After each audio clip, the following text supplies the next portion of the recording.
Shalom Israel, Most High in Christ blessed. I'm Brother Zerubbabel. And I am Esdras Elazar. We are children of Israel. Welcome back once again to another Sabbath day lesson. Blessed Sabbath to you. Hope everybody's Sabbath is going great. We're going to continue with this series of lessons that we've been doing, going over the principal things for the whole use of a man's life. If you've been following over the past month or so, we've been going through this, um, through these precepts, breaking down so you can understand, according to the Bible, what the Lord says are the principal things that we need in life to sustain us. Um, the principal things for the whole use of a man's life. Um, we've gone over the water, we've gone over the fire, we've gone over the iron, we've gone over the salt. This week we're going to be dealing with the flour of wheat. Okay, so the flour of wheat. We're going to jump right into the lesson um, so that we can start bringing it out. I don't want to drag it out too long today. Um, but again, the principal thing for the whole use of a man's life, dealing with the flour of wheat. Why are we going over these lessons? Because once again, our people need to be retaught the scriptures. Too many of our people are caught up in Christianity. Too many of our people are caught up in Buddhism, Hinduism, um, Islam, all these other different religions and cults and things like that. So we need to bring the truth of this Bible out, give them the proper understanding of what the scriptures mean. Okay. Um, and even then, most majority of our people are not gonna care to learn anyway.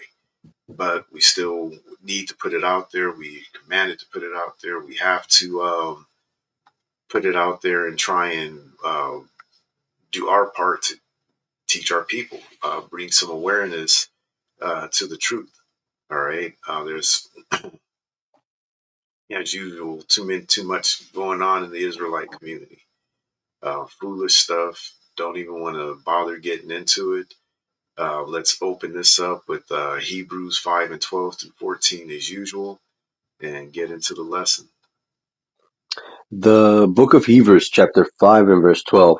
For when for the time ye ought to be teachers, ye have need that one teach you again, which be the first principles of the oracles of God, and are become such as have need of milk and not of strong meat. For everyone that useth milk is unskillful in the word of righteousness, for he is a babe. But strong meat belongeth to them that are of full age, even those who by reason of use have their senses exercised to discern both good and evil. So again, as we speak on every Sabbath, we do a class. Um, Too many of our people are focused on meat. Too many leaders in Israel are focused on their own hidden agendas um, and want to pretty much just show how much knowledge they've got in this truth. That they don't care about really edifying the people. They just want to stick to the meat and try and have all these debates and arguments and things like that, trying to get views. Like we keep saying, when is it going to stop? But again, strong meat is reserved for those who, by reason of use, have their senses exercised to discern the difference between good and evil. And again, you need to take a look at whatever leader you're under and see, is there any hidden wickedness hidden in this person's character? Because that's one of the biggest problems in the Israelite community today, is that um, all of us have character flaws. All of us have issues that we deal with. But it's to the point to where a lot of these men are in just blatant, just a plethora of sins, all kinds of sins, and out here calling themselves the leaders of Israel. Um, so you need to take a hard look at who you're following, take a hard look in the mirror, and see what you need to change within yourself also. Um, because a lot of our people still have not exercised their senses to discern the difference between what's good and what's evil. It's just a fact. We're seeing it just about every day as people are posting videos and and teachings and the doctrines that they're teaching. So again, we are we're begging our people become as newborn babes, desire the sincere milk of the word as the scriptures tells us to do, and be ready to learn. Even some of you that have been in this truth for years and years and years need to be retaught, because in some cases, whatever leader you were under is one of those leaders that we may be referencing. That is one of these leaders that has just gone off the rails, caught up in all kinds of sin, got all kinds of hatred and wickedness and anger, towards their own brethren in the truth. Um, there's just so much going on, too much going on behind the scenes.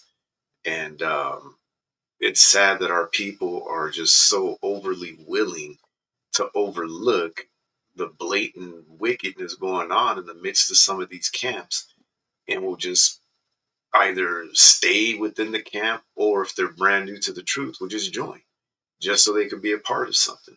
All right. Let's go to First Peter 2:2. The book of First Peter, chapter 2 and verse 2. As newborn babe desire the sincere milk of the word, that you may grow thereby. And just as I just mentioned a second ago, you know, even Christ himself says that we must become as little children. We must be willing to humble ourselves. And unfortunately, again, there's just too many people in this truth that are not willing to do that. They're not willing to humble themselves down, become like little children, and just be willing to open their minds up and learn proper doctrine. You know what I mean? It's sad. All right. So let's get into this lesson: the principal things for the whole use of a man's life. Um, Unfortunately, many of our brothers in this truth, they're not utilizing the principal things in their life, and that's why you see their lives in turmoil. You know what I mean? Some are not using the water, some are not using the fire, some lack iron, some lack salt, some are not using that flour of wheat, some lack that honey, some have completely skipped over the milk. Some, they're looking at the blood of the grape, and misunderstanding the scriptures, that you can just be online drinking all kinds of hard liquor while you're teaching the scriptures. There's a few different camp leaders that are doing that now. Just online teaching, got open bottles of beer sitting right there, hard liquor sitting there, pouring it, drinking it, no care in the world, thinking that that's the blood of the grape that they should be using to sustain themselves. All right. Some of them lack oil. Many of our brothers in this truth, they're naked in this truth. They're not clothed. They're not covered. You know what I mean? And if you understand what the clothing is, you know what I'm talking about. Just like Adam and Eve in the garden, they became naked. Just like our ancestors back in the day, they became naked. The other nations were able to see our nakedness. That's why we're in the condition we're in now. And many of our brothers in this truth are still running around with no clothes on. And if you understand the scriptures, I don't mean that literally. No, our brothers are not literally running around the streets butt naked. All right. But many of them are naked in this truth. And some of you are sitting right next to them, see their nakedness, and not saying nothing about it, not doing anything about it. All right, let's go to Sirach 39 and 26.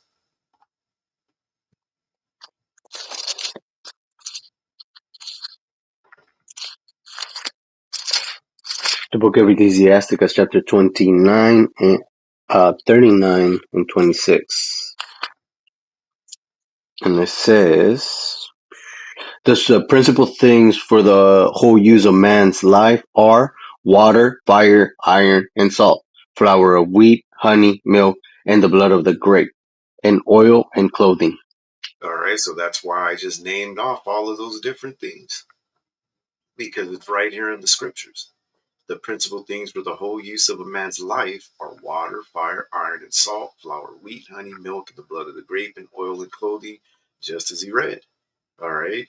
And as we've been going over in these lessons, we dealt with the water, we dealt with the fire, the iron, and the salt. That, yes, literally, we need these things in our life to sustain us. But there's also a spiritual aspect of it also in the scriptures. And that's what we're bringing out. We're bringing out both in some ways. First, the physical aspect. How can this actually help you in your actual daily life? And how do these things help us out spiritually? And it comes back to the same thing every time. It comes back to the word. All of it. It comes back to this word in keeping the commandments. Plain and simple. All right. Um, Such as the flour of wheat, what we're going to be going over today. You're going to find what was flour used for. We use flour in our burnt offerings to serve as a memorial. All right, we're gonna cover that. We're gonna go through it. That's what flour of wheat was used for. Why did we have to do these burnt offerings? These burnt offerings were commanded for a variety of different reasons. One of the main ones to do what? For us to receive forgiveness for our iniquities, for our sins. That was one of the main purposes of us doing the burnt offerings. All right. Like I said, there's a variety of reasons for us to do the burnt offerings. But again, that key word in there is offerings, which ties into free will offerings and alms. We're going to touch a little bit on that also, because some of you have the wrong impression of what alms are. You hear your camp or your camp leaders mention alms, but have never gone in just a simple search of what alms are. It's not that hard to find and to understand. And the same thing like with the Christian church, when you understand what tithes are or what it means to tithe, then you understand that, wait a minute, if this is what tithing was back in the scriptures, why is it that these pastors are telling you that tithing um, is giving money to the church and making the church or the pastor rich? Um, it absolutely makes no sense, none at all. Um,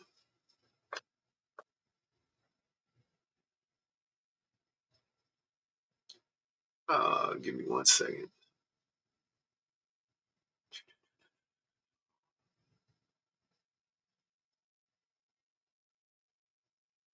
There's something. Let me find this.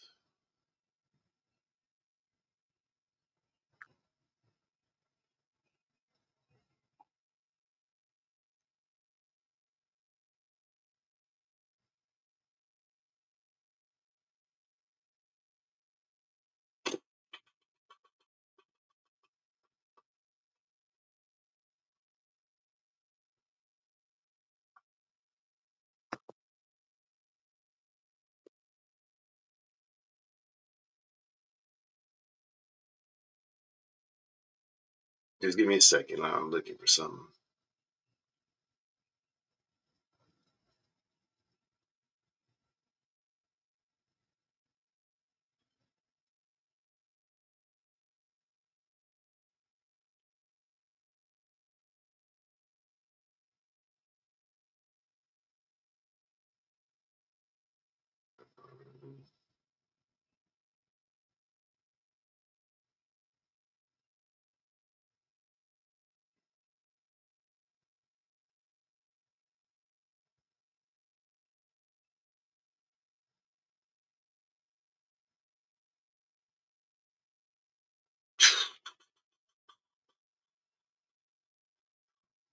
there's just so much on this.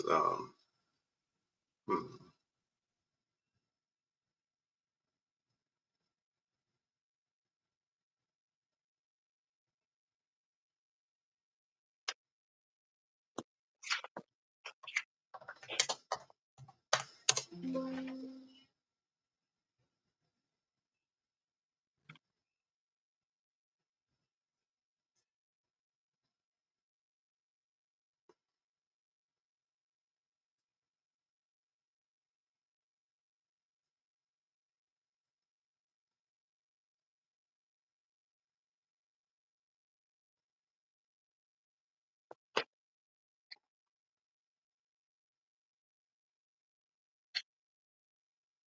All right, we'll do 14 because I was reading through Deuteronomy 12. There's a lot about the same topic in Deuteronomy 12, but it's a lot. So let's just go to Deuteronomy 14, and you're going to read verses 22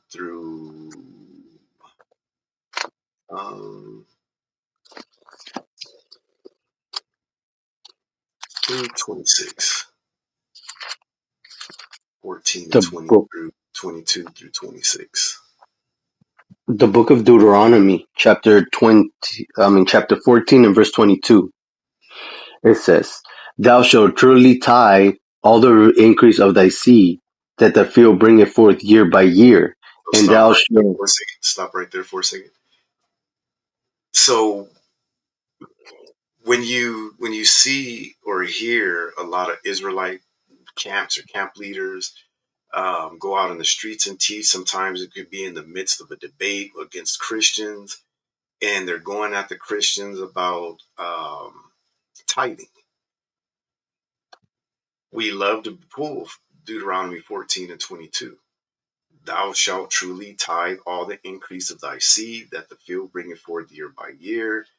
Um, and also verse 23, love to bring those out. But there's a key component written in the midst of this that gets overlooked. And I want to point it out today because some of our brothers in this truth don't seem to understand um, what was really going on with the tithes or with the burnt offerings, these peace offerings and things like that that we were commanded to give in the book of Leviticus. Um, there's one key component that gets overlooked that would tell you a lot about tithing or these offerings that we were commanded to give. So I'm going to let the brother read through it and then we'll come back and I'll point it out. All right. So go ahead and start at 22 again and read through. Deuteronomy chapter 14 and verse 22. Thou shalt truly tithe all the increase of thy seed, that the field bringeth forth year by year, and thou shalt eat before the Lord thy God in the place which he shall choose to place his name there.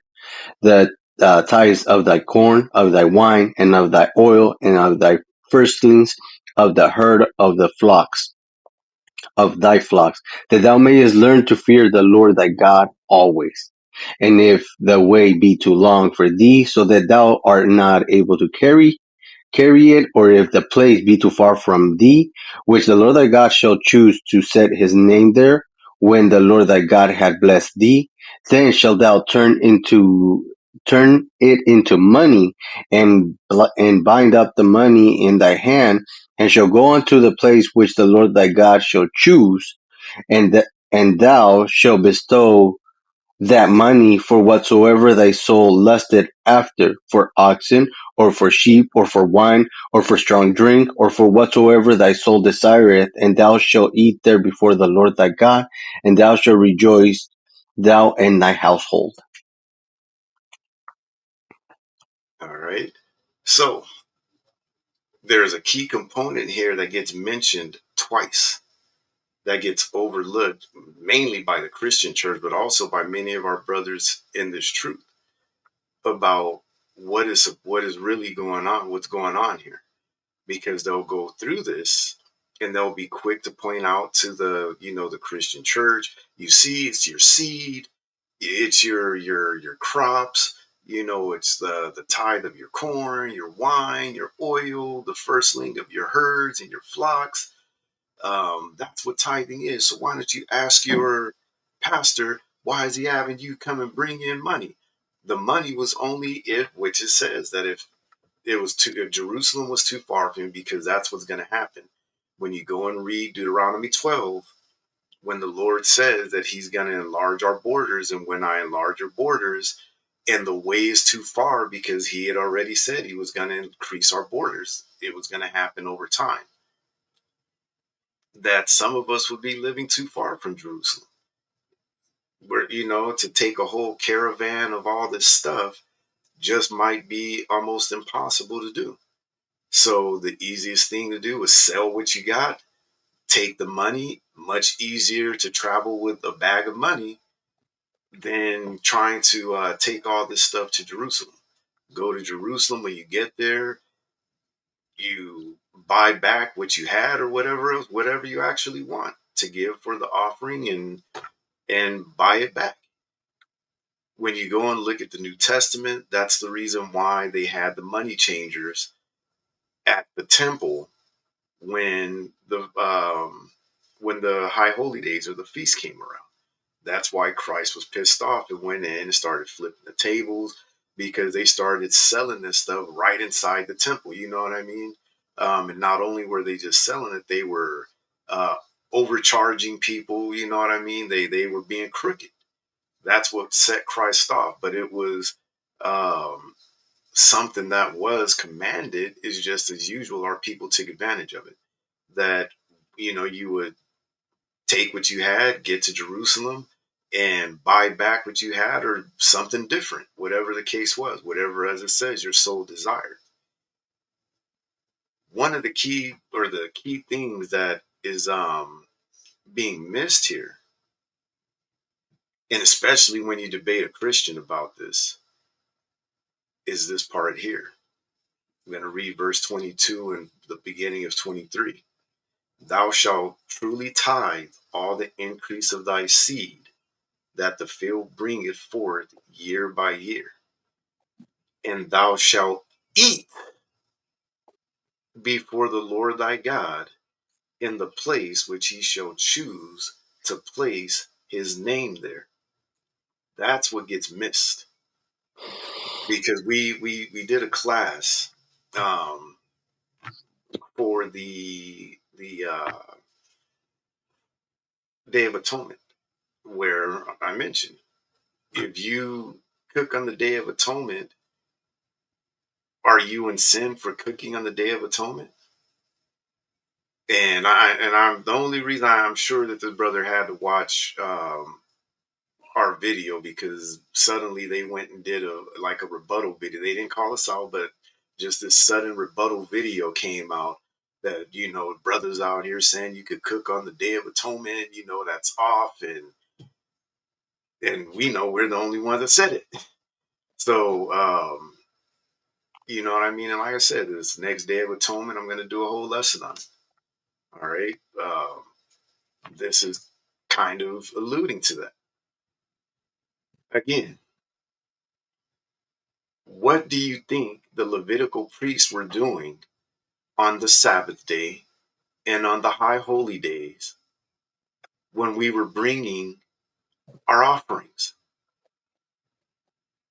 Do you think all this tons and tons and tons of lamb and, like goats and sheep and turtle doves and, all these burnt offerings and, unleavened bread and everything that was being, you think that stuff was just being burnt on the offering altar and just left there to get burnt? Some of it was. There were certain parts of it that were to just be burnt,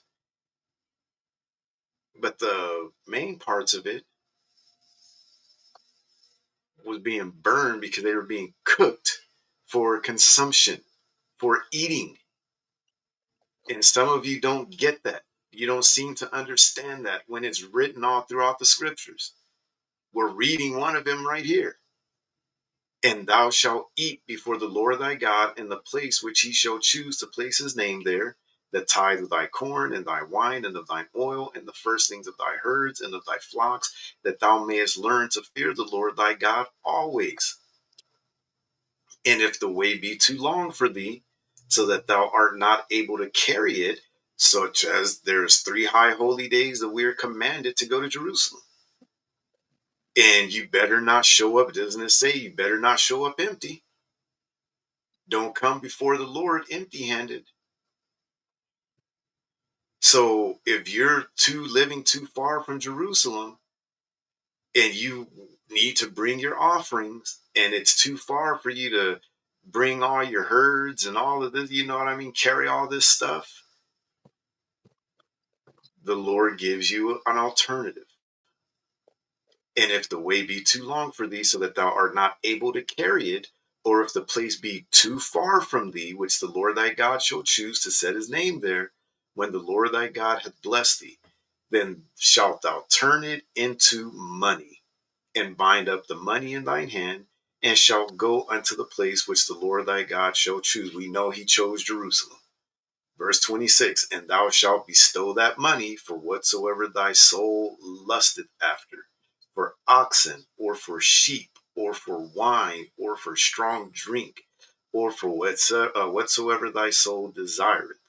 And thou shalt eat there before the Lord thy God, and thou shalt rejoice, thou and thine household, because your entire household is going to be going with you to that feast day in Jerusalem, where you're going to all give your offerings, which is going to be cooked on the altar by the Levitical priests for you to eat. Is that hard to understand? Not hard at all.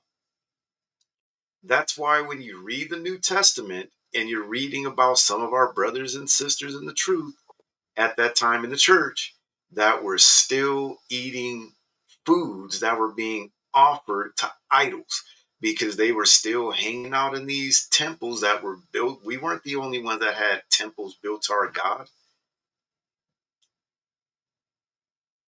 The Romans had it, the Greeks had them. Almost every other nation that was in idolatry had temples that they had built in honor of their so-called gods. And what did they do there? The same thing that we did. They gave offerings and food and ate. Just like today, our people are still following after the other nations, eating foods on Christmas, on Halloween, on Easter, foods that are being sacrificed to idols. Doesn't it make sense when you just show the scriptures and bring it? It's simple. So again,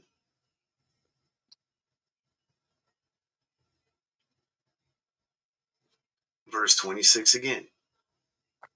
And thou shalt bestow that money for whatsoever thy soul lusteth after, for oxen, or for sheep, or for wine, or for strong drink, or for whatsoever thy soul desireth, and thou shalt eat there before the Lord thy God, and thou shalt rejoice, thou and thine household. Because everybody's going to eat. That's why they're called feast days, because you're going to the temple to serve the Lord, to worship, and to feast. It's not that hard to understand.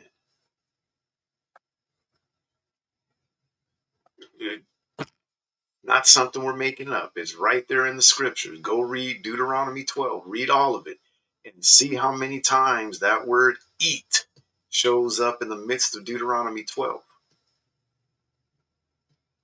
Actually,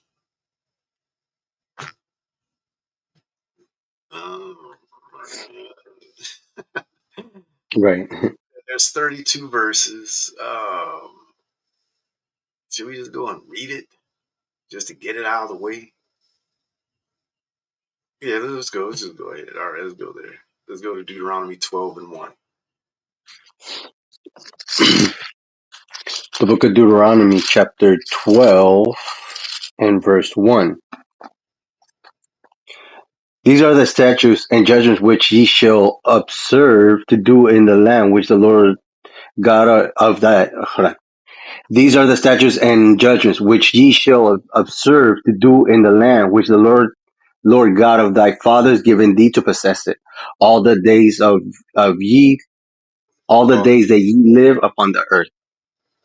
Ye shall utterly destroy all the places wherein the nations which ye shall possess serve their gods upon read the that high. again. Read that again because that goes right into what I was just saying. That all the other nations did the same things we did. We weren't the only ones that built a temple to our God. All the other nations built temples and places of worship to their gods. That's why we were commanded to destroy them. Read that again. Says, ye shall utterly destroy all the places wherein the nations which ye shall possess serve their gods upon Read the that. high mountains and upon the hills and under every green tree. And ye shall overthrow their altars and break their pillars and burn their groves with fire, and ye shall hew down the graven images of their gods and destroy the names of them out of the places. You shall not do so unto the Lord your God, but unto the places which the Lord your God shall choose out of all your tribes to put his name there, even unto his habitation shall ye see, and there thou shall come. And there ye shall bring your burnt offerings and your sacrifices and your tithes, and have offerings of your hands and your vows, Your heave offerings. and your heave offerings Mm-hmm. of your hands, will offerings, and the firstlings of your herds and of your flocks. And there ye shall eat before And the what? Lord your God. Wait. Read that and there what? And there ye shall eat before the Lord your God. Read it one more time for those that don't want to understand that all of our offerings were done so they can be eaten. Go ahead. And there ye shall eat before the Lord your God. Go ahead. And ye shall rejoice in all that ye put your hands unto, and your household wherein the Lord thy God had blessed thee. Ye shall not do after all the things that we do here this day. Every man whatsoever is right in his own eyes. For ye are not as yet come together. Hold on. For ye are not as yet come to the rest and to the inheritance which the Lord your God giveth you. But when you go over Jordan and dwell in the land which the Lord your God giveth you to inherit, and when he giveth you rest from all your enemies round about, so that ye dwell in safely, then there shall be a place which the Lord your God shall choose to cause his name to dwell there. There shall ye bring all that I command you, your burnt offerings and your sacrifices, your tithes, and the heave offering of your hands, and all your choice vows which ye vow unto the Lord. And ye shall rejoice before the Lord your God, ye and your sons and your daughters and your manservants and your maidservants, and the Levites that is within your gates, for as much as he had no part nor inheritance with you. Take heed to thyself that thou offer not thy burnt offerings in every place that thou seest. Read that part one more time also, because some of our brothers don't seem to get this. Go ahead. Take heed to thyself that thou offer not thy burnt offerings in every place that thou seest, but in the place which the Lord shall choose in one of thy tribes, there thou shalt offer thy burnt offerings, and there thou shalt do all that I command thee. Notwithstanding, thou mayest kill and eat flesh in all thy gates. Whatsoever thy soul lusted after, according to the blessing of the Lord thy God, which he had given thee, the unclean and the clean may eat thereof, as of the rebuck and as of the heart. Only ye shall not eat the blood; ye shall pour it upon the earth as water.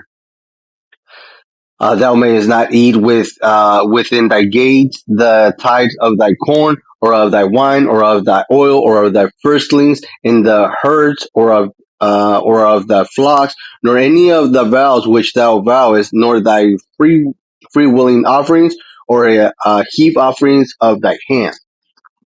But thou must eat them before the Lord thy God in the place which the Lord thy God shall choose. Shall choose. So read that again. So of these certain vows, these certain offerings that we were commanded to give, you're like, don't, you're not going to eat these in your home.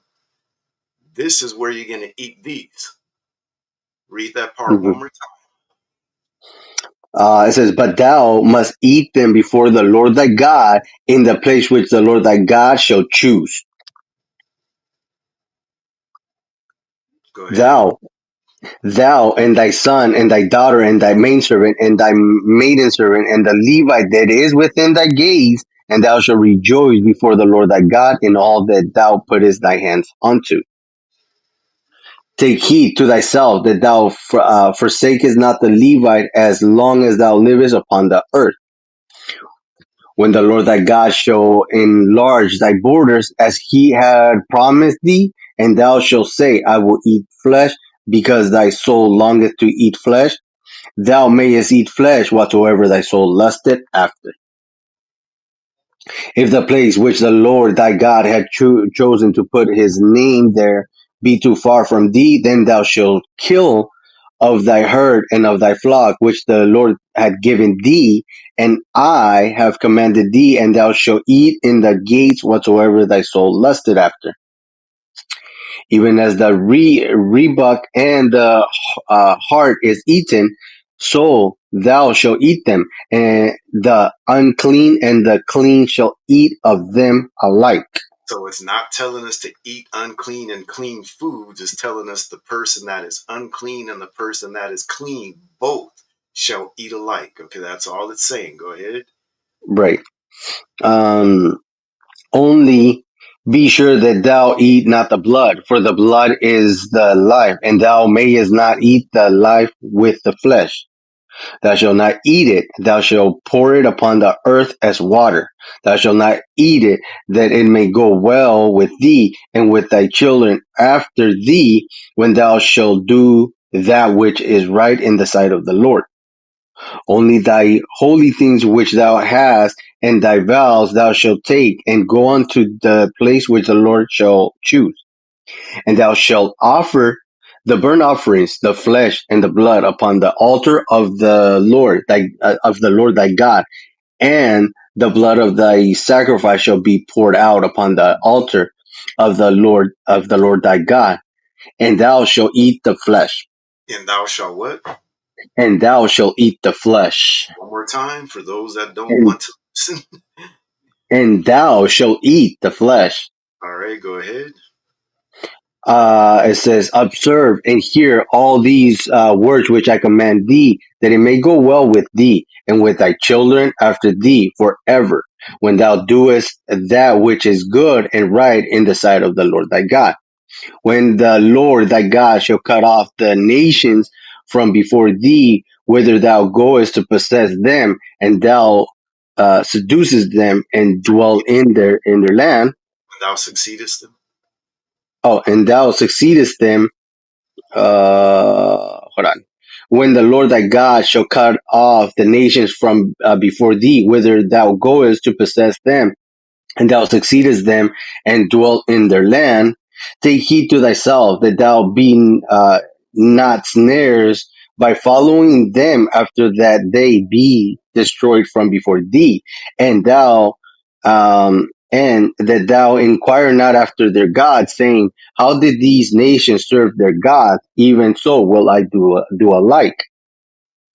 Thou shalt not do so unto the Lord thy God, for every abomination to the Lord I mean, which he hated, have they done unto their gods. For even their sons and their daughters they have burnt in the fire to their gods. What things soever I commanded you, observe to do it. Thou shalt not add thereto, nor diminish from it. All right. So when they're saying that they sent their kids to the fire or burnt in the fire to their gods, their sons and daughters, in other words, they got into cannibalism and started giving their own children as burnt offerings to their gods and eating them. That's where cannibalism, plays in that. All right. And as it says in verse 32, what things soever I command you, observe to do it.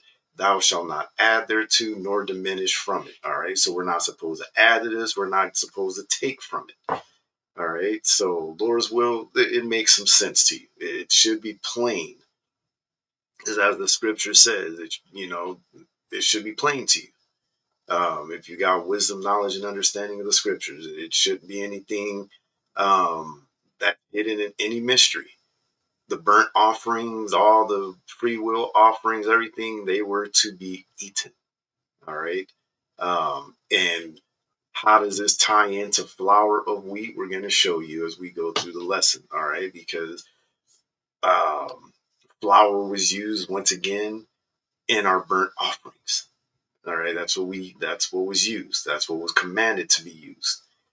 Um, so let's go back to Sirach 39 and 26 one more time.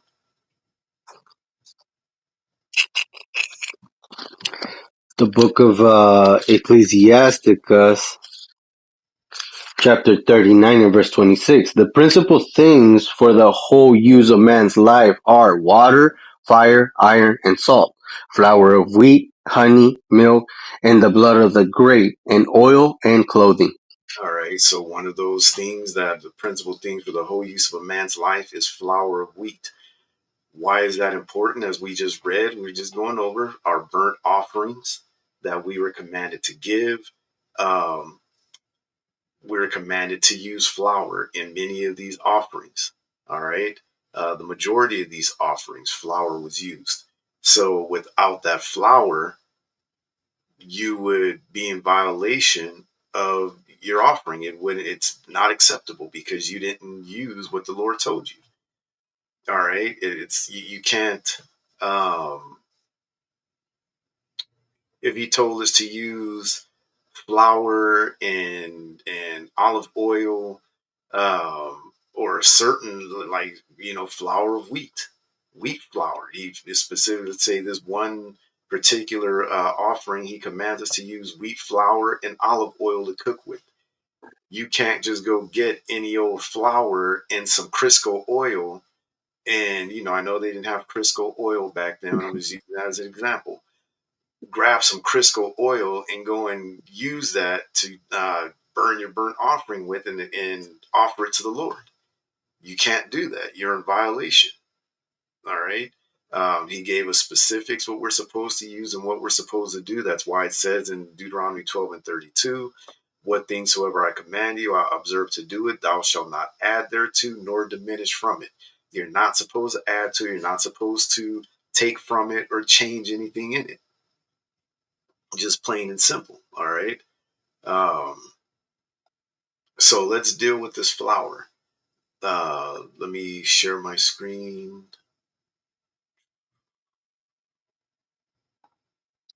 Screen share.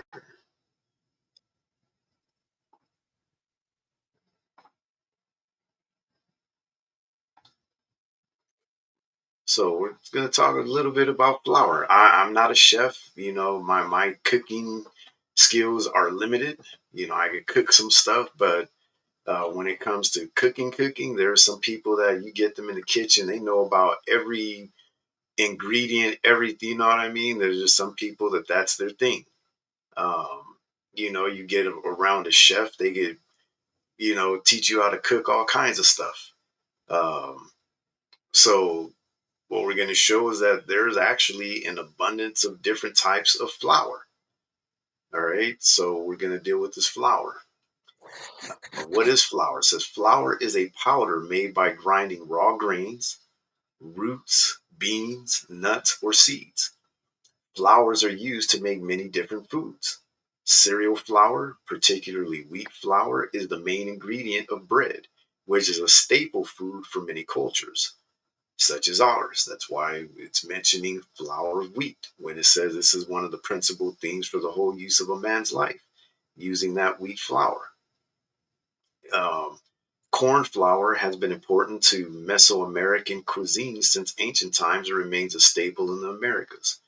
Rye flour is a constituent of bread in both Central Europe and Northern Europe. Cereal flour consists of either of the endosperm, germ, and bran together, whole grain flour, or of the endosperm alone, refined flour. Meal is either differentiable from flour as having slightly coarser particle size, degree of comminution. I think how do you say that? Comminution. Comminution. Comminution. I guess that's how it's degree of comminution. Or is synonymous with flour. The word is used both ways. The CDC has cautioned not to eat raw flour doughs or batters. Raw flour can contain harmful bacteria such as E. coli and needs to be cooked like other foods. That's why there's a thing going on TikTok, I guess, right now, where you have these dumb people basically showing how much raw cookie dough or something stupid like that that they can eat um, to try Crazy. and get views. And not understand one of these again, another one of these dumb kids following after this trend is going to end up getting real sick or unaliving themselves because they're being dumb. They could catch E. coli and other bacteria from eating this uncooked flour. That's what it is, this stuff, this raw cookie dough. um, it says normal processing of flour from which the outer layers have been removed. White flour removes nutrients. Such flours and breads made from them may be fortified by adding nutrients. This is required by law in the UK. Then it just goes into the etymology of the word. You can read about the history. All right. So we're going to do this. Going to share this tab.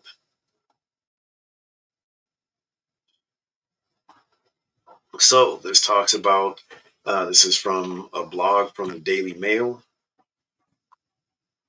It's called 27 Types of Flour and How to Use Them by Helena Nichols, whoever she may be. But it's talking about the 27 different types of flour and, how you would use them.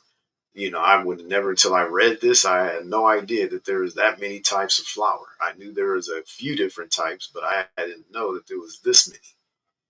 Um, so let's read it. It says flour is a staple ingredient in any kitchen. We use it for everything from baking bread and pastries to thickening roots and coating fried foods. That being said, flour is not a uniform pantry item. Take a walk down any grocery store's baking aisle and you will quickly see the variety of flours available. The vast number of options can make it hard to figure out which flour to use, especially when recipes tell you to simply use flour and don't specify which one. The problem is that flours are not always interchangeable, and when they are, they may require some modification. Flour varies based on what it is made out of, which also affects its taste and texture. Protein levels, such as gluten, can also vary, which may influence the final outcome, especially when it comes to baking. It can have an effect on whether someone with an allergy reacts. If you are stuck trying to find the best flour for your next baking project, look no further. We will walk you through the different flour options and when to use them. So, number one, you have what's called all purpose flour. All-purpose flour is perhaps the most common variety you can find in the grocery store. It is readily available and widely used. If a recipe doesn't state otherwise, this is likely the flour that's intended for use. All-purpose flour is made using ground wheat. This kind of flour is heavily refined to remove the outer layer of the grain. All-purpose flour has a gluten content of 8 to 11%. The more gluten in a product, the stronger the bonds. This ends up affecting the texture of the end result. Flours with more gluten may end up tasting chewy or rubbery, while flours with less gluten may end up crumbly. All-purpose flour has a moderate level of gluten that makes it suitable for a wide range of uses. The result is soft white flour that is ideal for most cooking projects, including cookie recipes, pies, and dredging. All right, number two, self-rising flour, and I'm sure you've seen these ones in the store. I've definitely seen the Pillsbury ones. Self-rising flour starts with the base of all-purpose flour, but includes baking powder and salt as well. This flour can be a time and energy saver. The flour was initially invented in the 1800s for use on board ships, but is now sold for home use. However, the addition of baking powder and salt means it cannot be used interchangeably with regular all-purpose flour without some modifications. All right, so especially this is especially good to know when it comes to the Passover and the Feast of Unleavened Bread.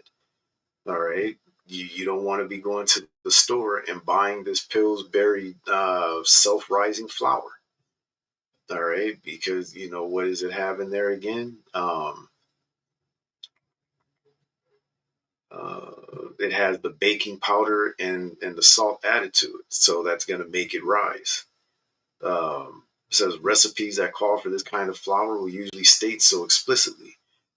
However, if you find a recipe that calls for self-rising and you don't have any on hand, you can 1/4 teaspoon salt to every 1 cup of all-purpose flour. All right. Number three, instant flour. Instant flour should not be confused with self-rising. The name does not indicate a quick rise, but instead a quick mix. Instant flour is made with a lower protein content than all-purpose thanks to its combination of wheat and malted barley flours. In addition, it comes pre-cooked, whereas most flour comes raw. Brands such as Wondrous steam and dry the flour, which ends up helping it dissolve faster. This gives instant flour a soft texture that is not suitable for recipes that require structure, such as bread. Instead, it is an excellent choice when used as a thickener for items such as roux or gravy. It's also suitable for use in smooth batters when you want no lumps, such as crepes. All right.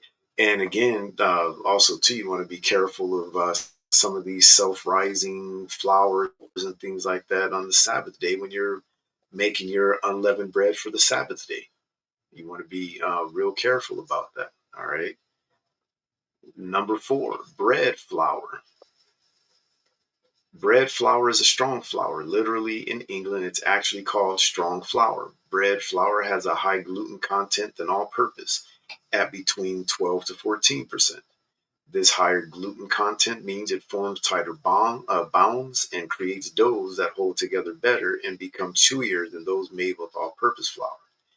As its name indicates, this makes it an excellent choice for breads and other chewy doughs like cinnamon buns. However, you can use it for different items. For example, Chef Alton Brown uses it instead of all-purpose to make his ultra chewy chocolate chip cookies. All right, number five, cake flour. Cake flour is the opposite of bread flour in many ways. Instead of having a high gluten content, it has a low range of 5 to 8%. The flour is also extra fine or super fine milled, which means it contains tiny granules and absorbs water better. This reduced protein content means anything baked with it will be soft and delicate, as opposed to dense and chewy. This is ideal for cakes and other baked goods that you want as light as possible. Ideally, you shouldn't substitute other flour for cake flour. However, if you only have all-purpose flour, you can remove 2 tablespoons of all-purpose flour for every 1 cup of cake flour called for in a recipe. This will help to achieve a lighter result in the end. All right, number six, pastry flour. Pastry flour falls in between all-purpose flour and cake flour with an 8 to 10% protein content. As a result, it's not suggested for truly delicate baked goods such as cakes, but it can make a light pastry that holds together well. It's ideal for biscuits or soft and pillowy chocolate chip cookies. Can also be used for quick bread and muffins that you want extra tender. If you want to replicate pastry flour at home, add 2 tablespoons of cornstarch to 1 cup of all-purpose flour. This lowers the gluten content of the flour to mimic pastry flour. Number 7, whole wheat flour. All right.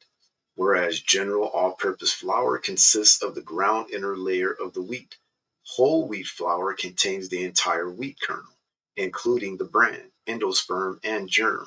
The result is flour that is darker in color and typically has a noticeably coarser texture than all-purpose flour.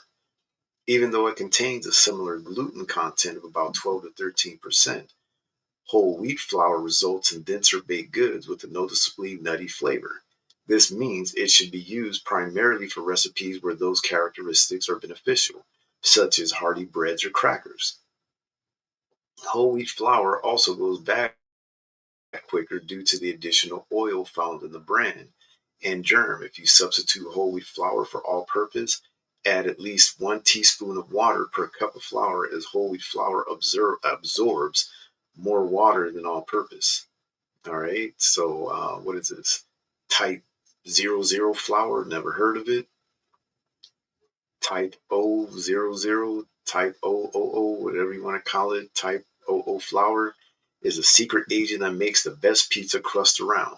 The 00 is the grind size. Flour in Europe ranges in grind size from 00 to 2, with 00 being the smallest and 2 being the largest. This grind size can be found in different types of wheat flour, such as whole wheat or high protein. Bread flour, which is type 00, is incredibly popular for pizza. This soft flour gives an ideal texture and consistency that helps create a flavorful crust with the perfect crispy outside and chewy inside.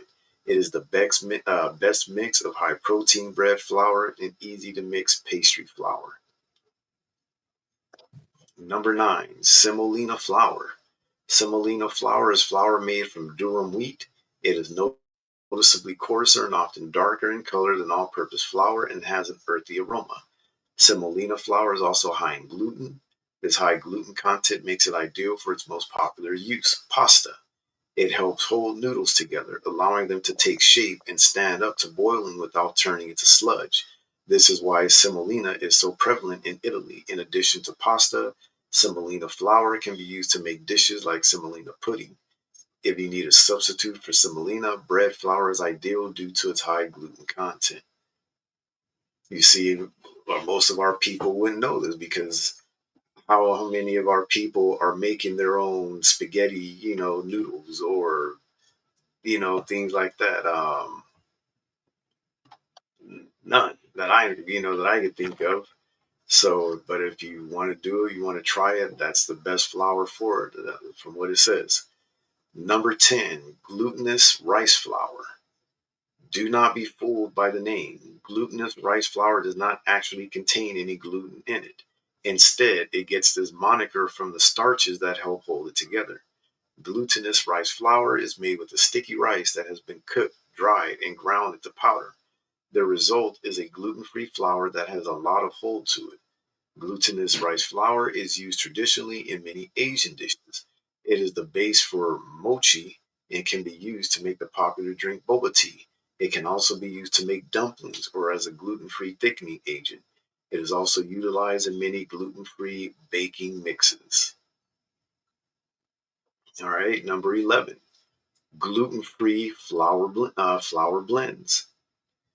There are a lot of gluten-free types of flour available, but you may have noticed packages of seemingly generically labeled gluten-free flour. These are mixes made by different brands that are designed to be substituted for gluten-containing flour, such as all-purpose flour. Brands do this by blending gluten-free flour, such as rice or garbanzo flour, with starch and additives such as xanthan gum. This combination produces a flour that mimics the texture and hold a specific flour. Because baking is because based on what you are making, be sure to read the label of any blend. For example, some are not suitable for yeast risen dough, whereas others may not work for cakes. If you want to make your recipe gluten free, pick a blend made for your project. All right, almond flour. I've never heard of that. Almond flour. I didn't know you could take almonds and grind it up and make flour with it.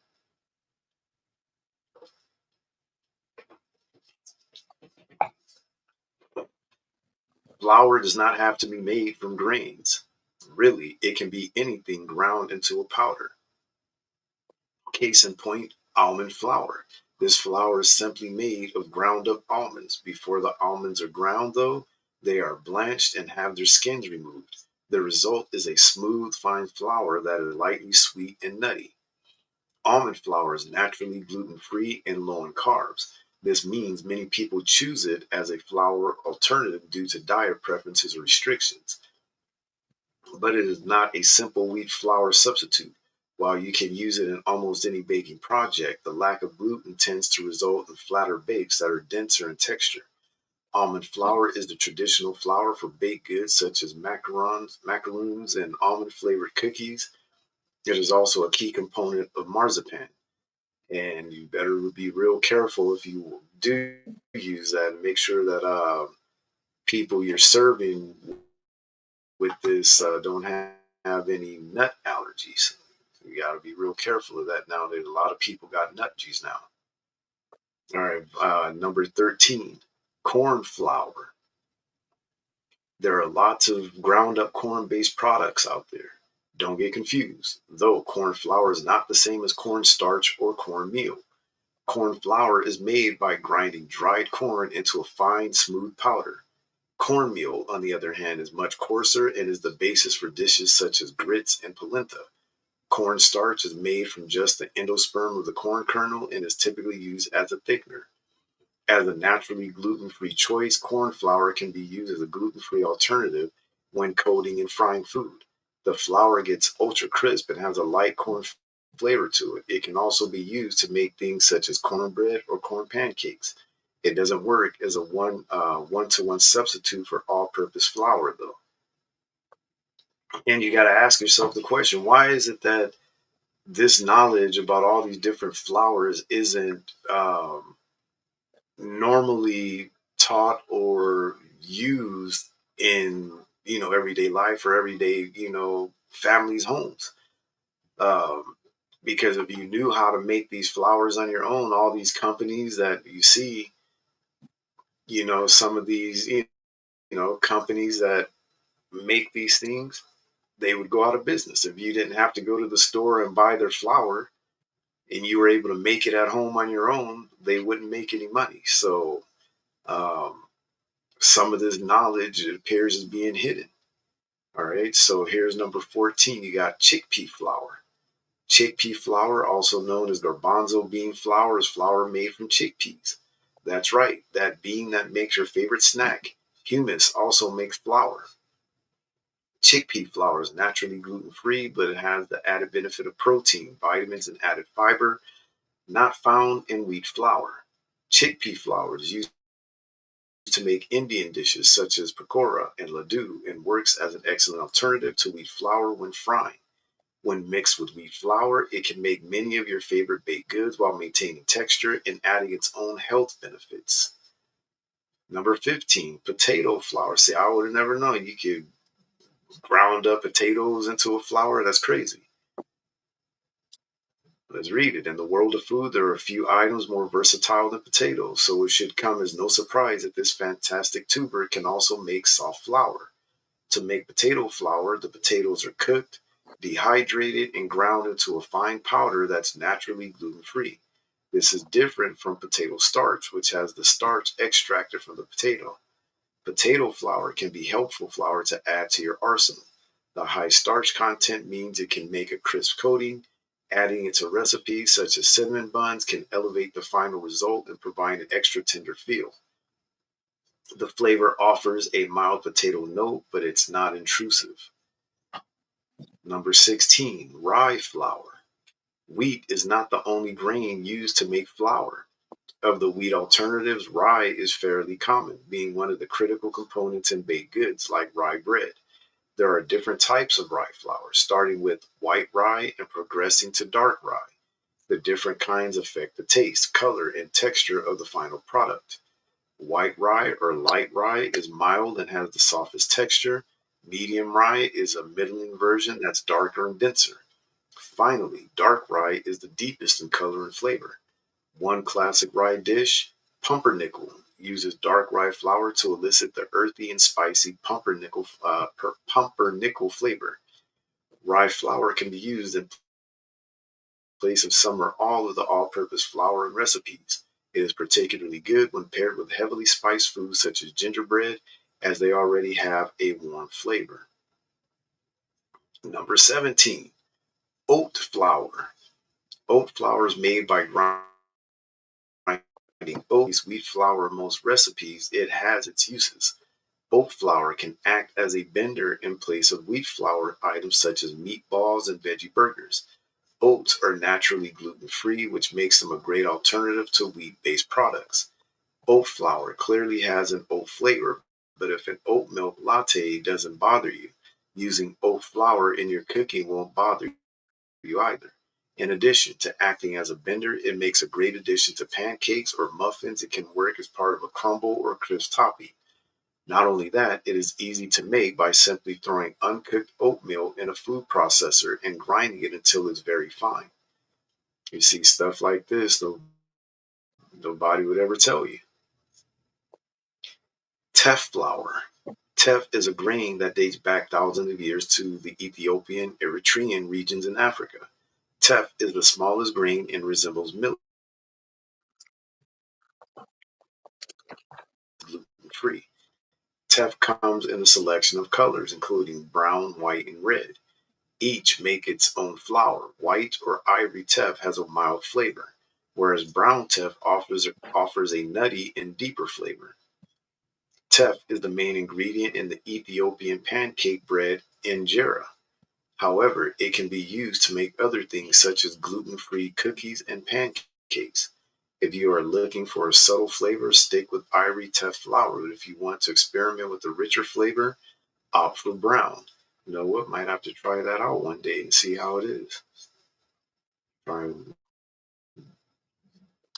make some pancakes. That's if you can find it here. Spelt flour for thousands of years and is known as dinkel wheat. Because it is a kind of wheat, it should come as no surprise that spelt does contain gluten. However, there are some reasons you might decide to use spelt flour instead of regular all-purpose. Whole grain spelt flour is high in protein and fiber and has a lower glycemic index than all-purpose flour, which means it affects blood sugar levels to a lesser degree. It also tends to help with digestion due to its high fiber content. Generally speaking, you can use spelt flour in place of standard all-purpose whole wheat flour without much issue. So I guess if you got digestion problems, you might use spelt flour instead of other flours. Graham flour. If the name rings a bell, that's probably because graham flour is the flour used to make graham crackers. Named after Reverend Sylvester Graham, graham flour is basically whole wheat flour kicked up a notch. What is that supposed to mean? Graham flour contains every part of the wheat berry, which means yes, it does have gluten in it. The endosperm, the part typically used to make all-purpose flour, is ground into a fine powder, while the German bran are ground more coarsely. Then the three components are mixed together. The flour was originally created to make its namesake cracker, but it can also be used for cookies, scones, or anything else you want a denser graham texture for. Buckwheat flour. Buckwheat, despite the name, is not a kind of wheat. It's not even a true grain. It's what's termed a pseudo grain because it acts like a grain, but is actually a seed. And in this case, it's the seed of an herb. The flour is made by grinding the buckwheat seed into a fine powder. The end result is a flour full of protein and fiber, but not gluten. Because buckwheat is actually an herb, it shouldn't be surprising that it has a discernible flavor. It's bitter and earthy tasting, which lends itself to some baked goods, but not others. Pancakes are a popular food that can be made with buckwheat, as are classic Japanese soba noodles. All right, 22, we're almost there. Ian corn flour.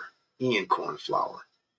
Ian corn is a type of wheat, so it does contain gluten. You can see as we've gone through this, there have been several different types of wheat flour that is out there. I didn't know that. Says, Right. however, Ian corn is an ancient grain and is naturally lower in gluten than the more common varieties used to make standard wheat flour. It's also lower in carbohydrates, which make it a good choice for people limiting their carbohydrate intake. Since it's wheat flour, Ian corn can be used in place of all-purpose flour for many things. Ian corn flour offers a soft texture, perfect for making crumbly baked goods such as muffins, cakes, and soft cookies, but it can be used in anything that calls for wheat flour. Additionally, the flour has an interesting pale yellow color, which doesn't profoundly affect the final result of bakes. That's interesting. Number 23, amaranth flour. Amaranth is another type of pseudo cereal or pseudo grain. It's not a grain, but a perennial plant from the Americas that produces a grain like seed that is ground to make flour. Amaranth flour is high in protein and fiber and is naturally gluten free. This means it's a good choice for people who have gluten sensitivities or allergies, or who simply want to boost their fiber intake. Amaranth flour is particularly good for making flatbread. It does not typically work on its own as a straight substitute for wheat based flour, as it doesn't rise as easily. However, it can be combined with wheat flour to add fiber and protein to items such as bread. All right, coconut flour. Coconut flour adds a tropical flavor to whatever you use it in. It's made from the meat of the coconut, which is dried and ground into a fine powder. Coconut flour is a common gluten free substitute for all purpose wheat flour. Coconut flour is higher in fat, protein, iron, and fiber than wheat flour. Plus, as an added sustainability bonus, coconut flour is a byproduct of making coconut milk. Coconut flour is a great flour alternative for baked goods such as cookies and muffins. However, it holds more liquid than wheat flour, so you may need to adjust recipes accordingly. Additionally, it doesn't offer the same hold as wheat flour due to its lack of gluten, so it's not ideal for making bread. All right, 25. Sorghum flour. Sorghum is a cereal grain, but is not a kind of wheat. As such, it's also naturally gluten free. Like other non wheat cereal grains, sorghum also contains more protein, vitamins, and minerals than standard wheat flour. For these reasons, you may want to use sorghum in place of its more common cousin. There is a cereal that they have a commercial. I can't remember what it is, and they talk about that sorghum. And I always wonder, like, what in the world are they talking about? Like, people know what that actually is. They are talking about how it's high in sorghum or something like that. What cereal is that? I've seen that commercial so many times, and I would always wonder, like, what are they? It's like they're talking like they know the average person understands what sorghum is. You know what I mean? So I guess that's what it is. It's sorghum flour. The sorghum flour is also commonly called jawar flour. It is light and fluffy and has a mild flavor that is non-intrusive. It is used to make jowar roti and Indian flatbread. Sorghum can make a good gluten-free alternative to whole wheat flour and offers a slightly sweeter flavor. It can also be paired with starches and gums to create gluten-free alternative. Uh, Let me see something real quick.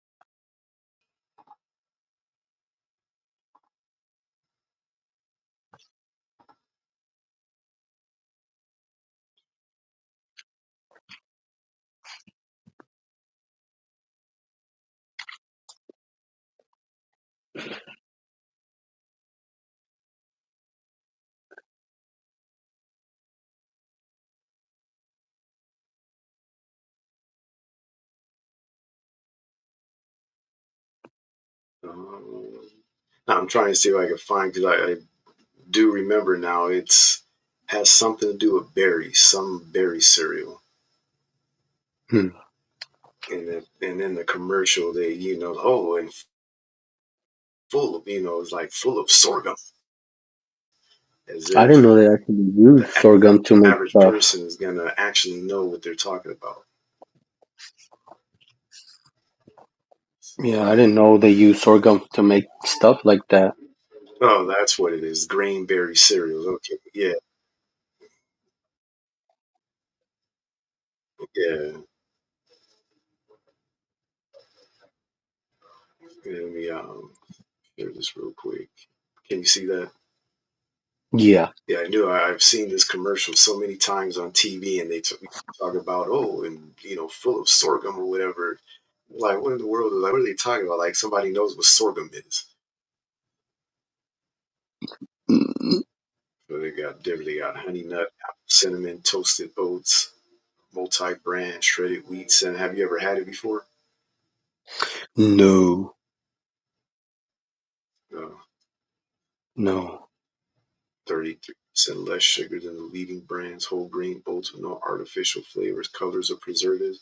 Well, I guess instead of feeding your kids Captain Crunch and all that sugary stuff, it might be a different alternative now that we actually know what this sorghum stuff is. Let's go back. All right, so that was number 25 was sorghum flour.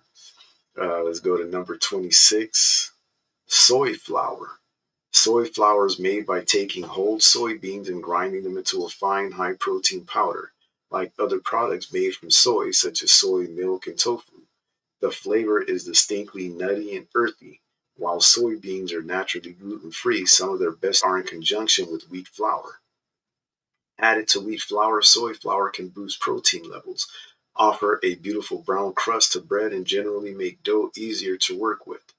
Soy flour can also act as a thickener for sauces, can be used to coat food when frying, and can be used to make non-yeasted baked goods. It can even be used as an egg substitute in baked goods when mixed with water.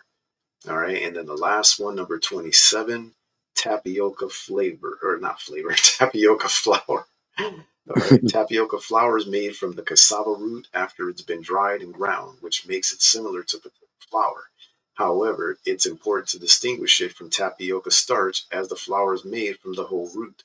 While tapioca starch is made from just one part, it is also distinct from cassava flour, which is made from the whole plant.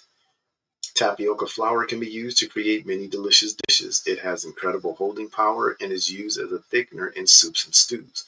It can also be used to make tapioca pudding and to make boba for bubble tea.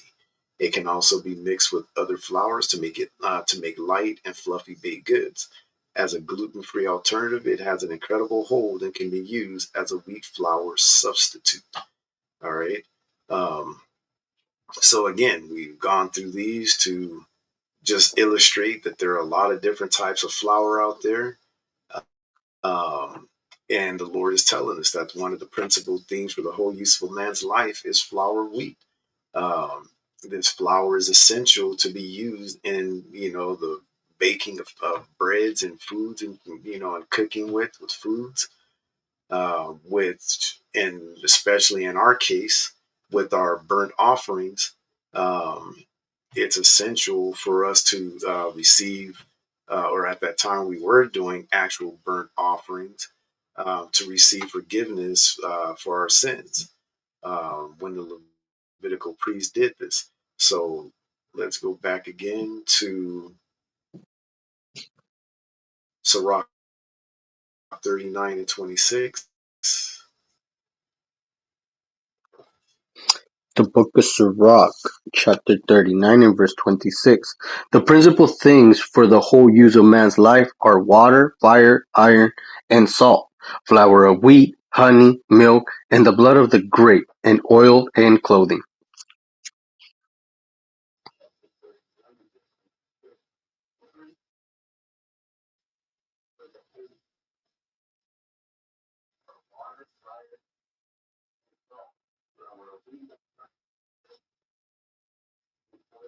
You can hear me, right?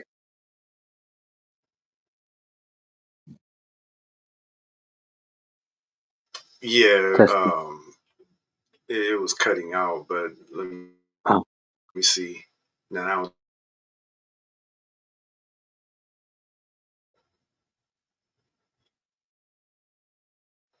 you see, it starts to seem like it's starting to do this like within the first hour and 30 minutes. After that, then it starts acting up. Um, doing it again. All right, so I'll stop sharing to see if that helps. All right, so again, the Lord is telling us that the principal things that we need to sustain us in life, this flour is one of them. Okay, let's go to the book of Tobit, because we're gonna deal with alms, because we got to remember, as we just said, flour was used in our burnt offerings to serve as a memorial.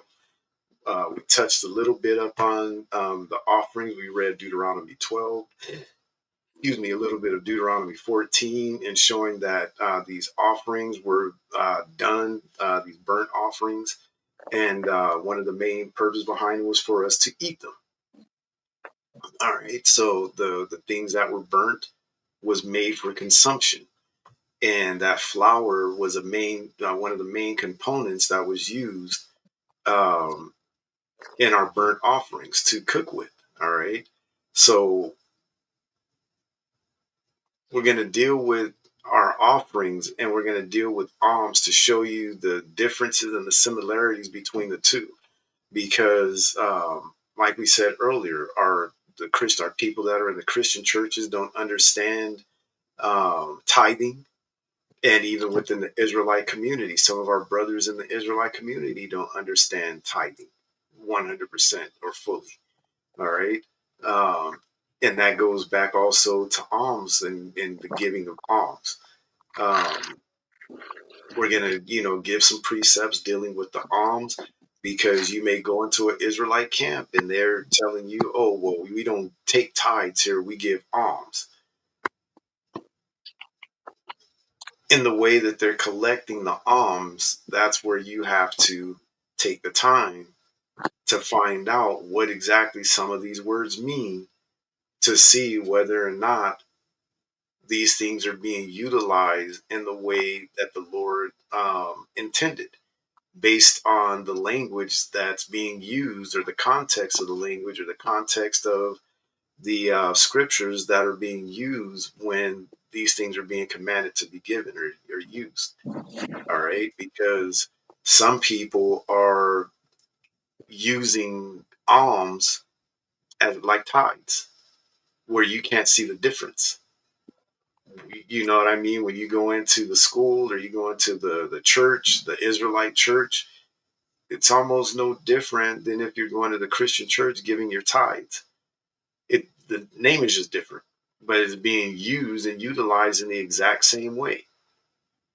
The money's being given directly to the church, okay, or the leadership of the church, and they're 100% in full control of what happens with that money.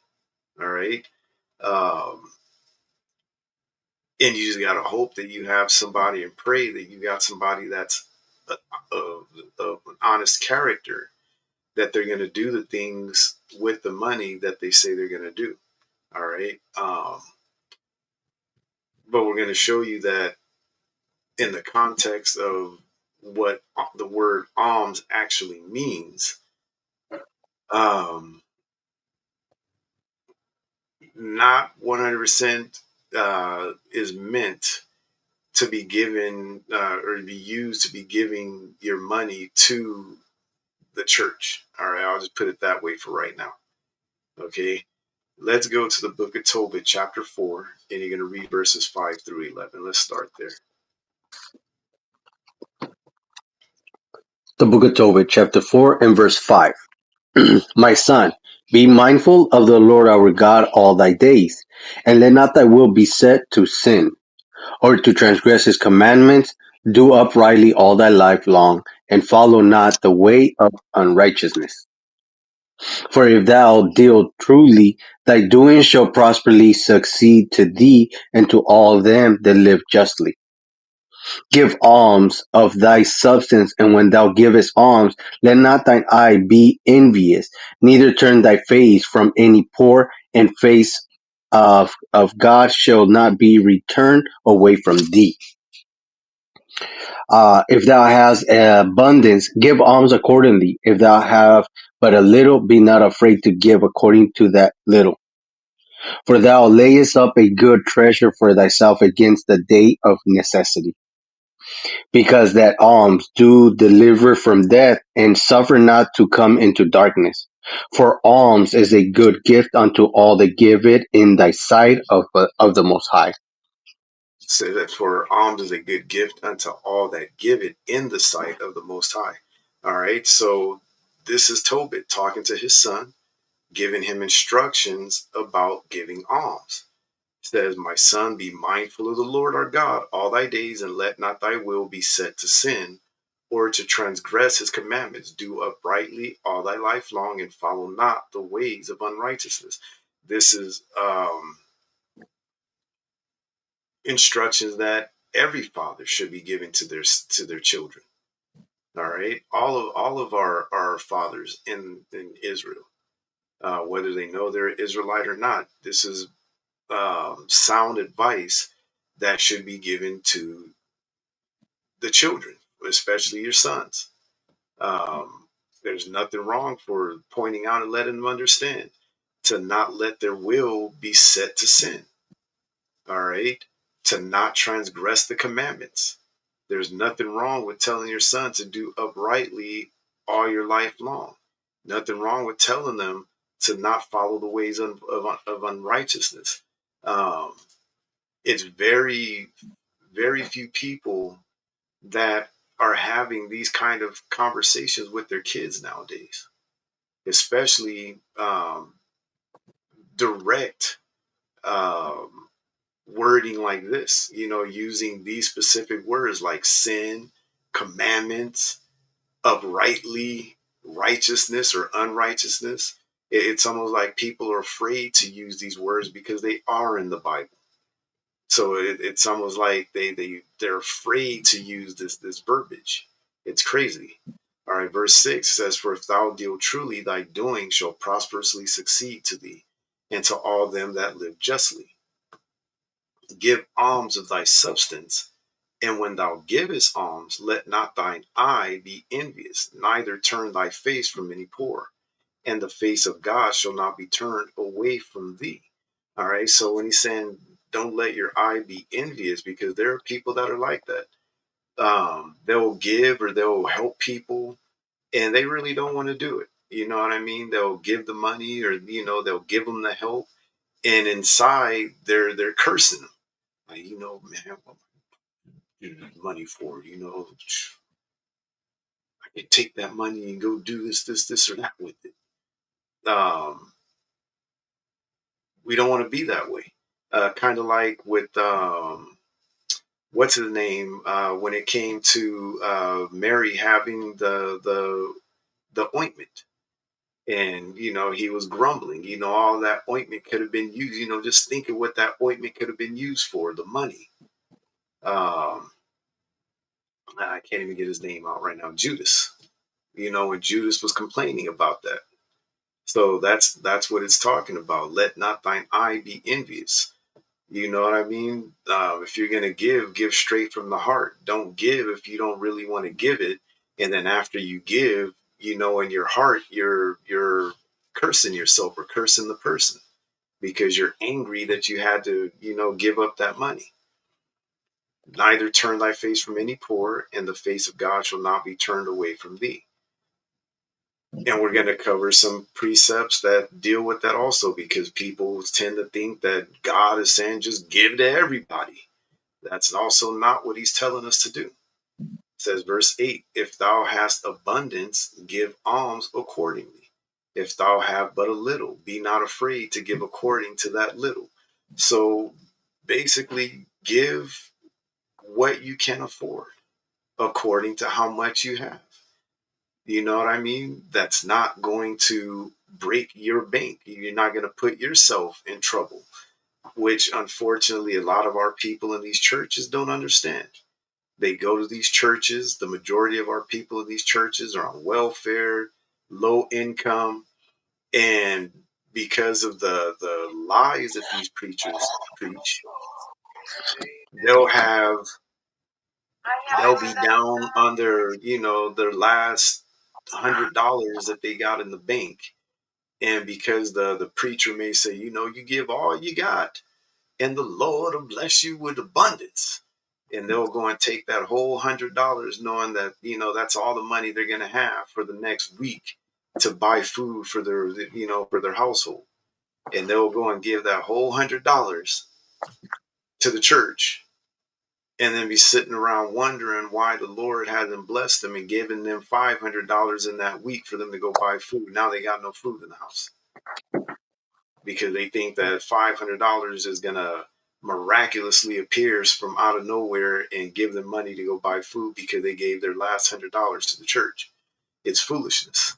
All right. But that's the kind of foolishness that is being taught to our people in these churches. That's why our people need to be retaught again. Our people need to be taught these scriptures. All right. Mm-hmm. Verse 9, it says, "For thou layest up a good treasure for thyself against the day of necessity, because that alms do deliver from death and suffers not to come into darkness." All right. And so this is one of the precepts that Vocab Malone and these apologetics try to use to discredit the Apocrypha. Use the alms, deliver from death and things like it's like, it's because you don't understand the Bible. You have no understanding. Why did we give our offerings? We gave our offerings as what? As a way to get forgiveness for our sins. And doing alms it's telling you is another way for that. When you give alms, that's something looked at as the Most High as something positive, something righteous. You know what I mean? And it can't, you know what I mean? It's not going to be taken away just because somebody like Vocab Malone doesn't understand what it's talking about. All right. So alms is going to deliver you from death because what is the wages of sin? The wages of sin is death. So your offerings, your alms is going to keep you from dying from being in sin. That's basically what it comes down to. But for whatever reason, these apologetics, these Christian pastors don't seem to get it. They don't seem to understand it. All right. Let me read verse 10 again. "Because that alms do deliver from death and suffer not to come into darkness." Verse 11, "For alms is a good gift unto all that give it in the sight of the Most High." All right. Again, "For alms is a good gift unto all that give it in the sight of the Most High." So again, you may join an Israelite church, group, camp, and you're going to hear them using these terms.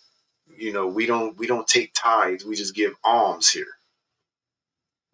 So let's look at the exact definition of what alms is. Alms, noun, in historical context, money or food. Let me say that again. Money or food given to poor people.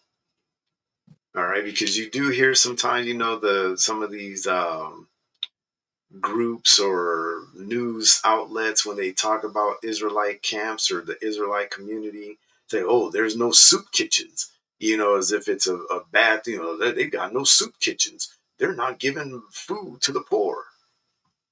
All right, which in some cases, some of the camps aren't doing it. They're not giving food to the poor. And why is that? Because in some cases, they don't understand that it's not just money. Again, in historical context, money or food given to poor people. All right.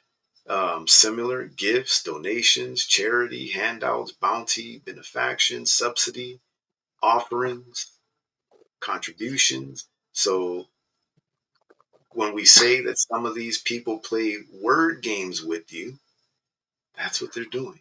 Because the word alms and offerings mean the same thing. All right. So your offerings that we did in the temple, is the same thing as alms. The words are interchangeable. All right. Contributions, endowment, favor, largesse, bakshish, zakat, donative. All right. Um, Alms refer to money, food, or other material goods donated to people living in poverty. It is often considered an act of charity, and the act of providing alms is called almsgiving. Let's go to, where's the, here it is. Let's see what Merriam Webster's got to say.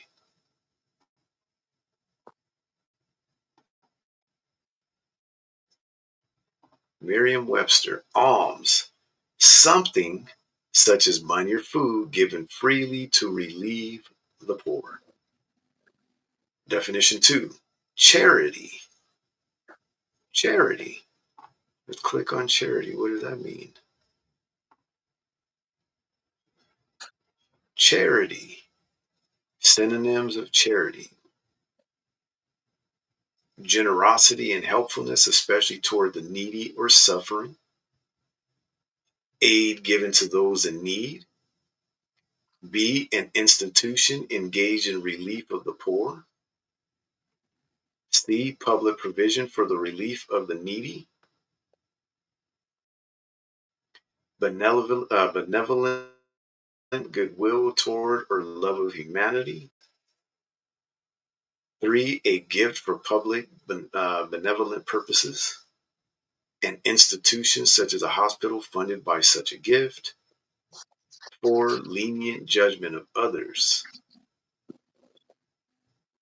All right. So you can see, all right, what are some of the synonyms? Philanthropy. All right. You got mercy, charity, clemency, grace, leniency. So all these different words that mean the same thing.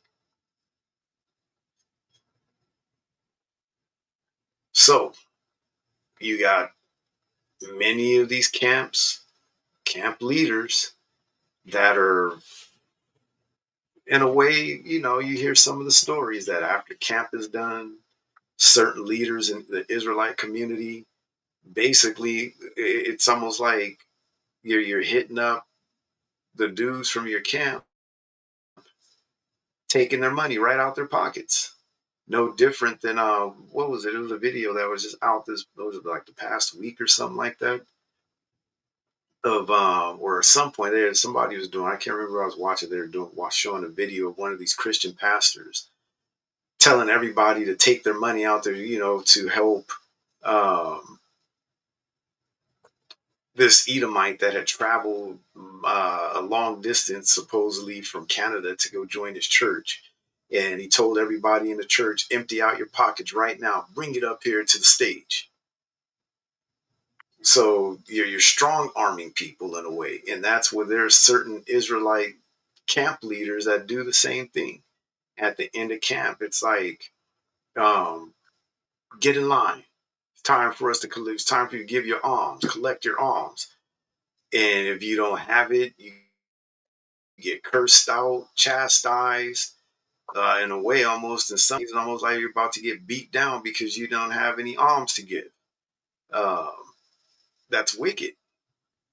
The next time that happens to one of you, simply take that money out your pocket. And if there's a brother in your camp that's got, they're falling on hard times and you know that they need money, walk right past camp leader and go hand it to that brother or sister and be like, you know what? I know you're on hard times here. Take this. So hopefully the Lord will, it helps you out. And don't hand it to him and see what he says. See what happens. All right. Because the direct definition that we just read is talking about what? Money or food given to poor people. Not talking about money given to your pastor or your camp leader. All right. So that's the definition. Don't get mad at us. But some of you are giving your alms to your camp leaders, and have no idea what alms really is because you just listened to them when you joined And they said, oh, we don't take tithes here. We just give alms. We take alms. And you never, you just, oh, alms must be something righteous. It must be something good. And so you give your money.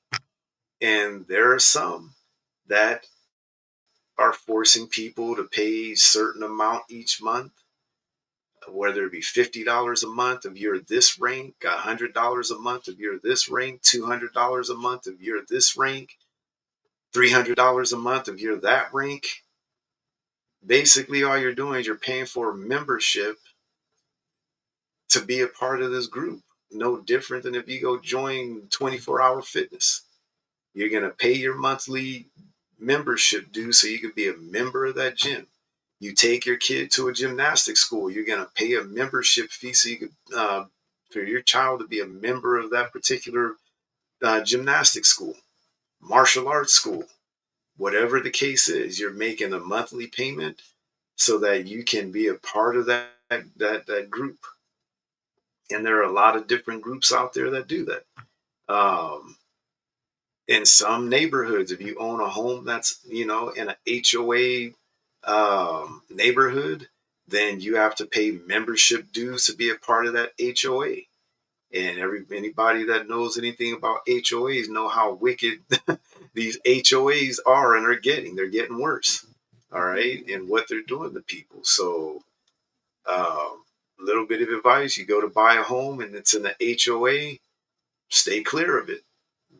Don't do nothing. Never deal with that. I don't understand how people do it. Never deal with the HOA. Can't trust them. Never could. Never will. Um, you hear the horror stories all the time of what people are.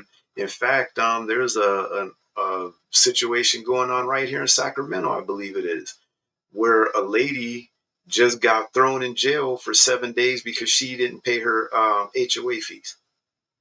Mm. And it wasn't even that. It was more the fact that they were on her about the patches of her grass being yellow or something like that. And they were complaining. Let me see if I can find the story real quick.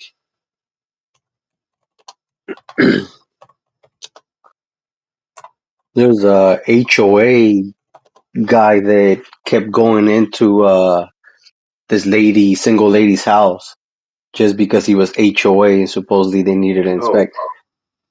But they're not supposed to go into the houses, but he would get like locksmiths and stuff to open the house for him.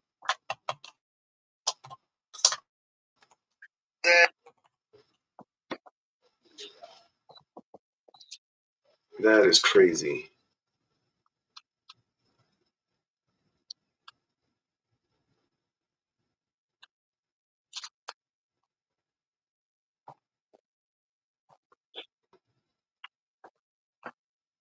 Yeah, here's the story. Was this in Sacramento? I believe it was.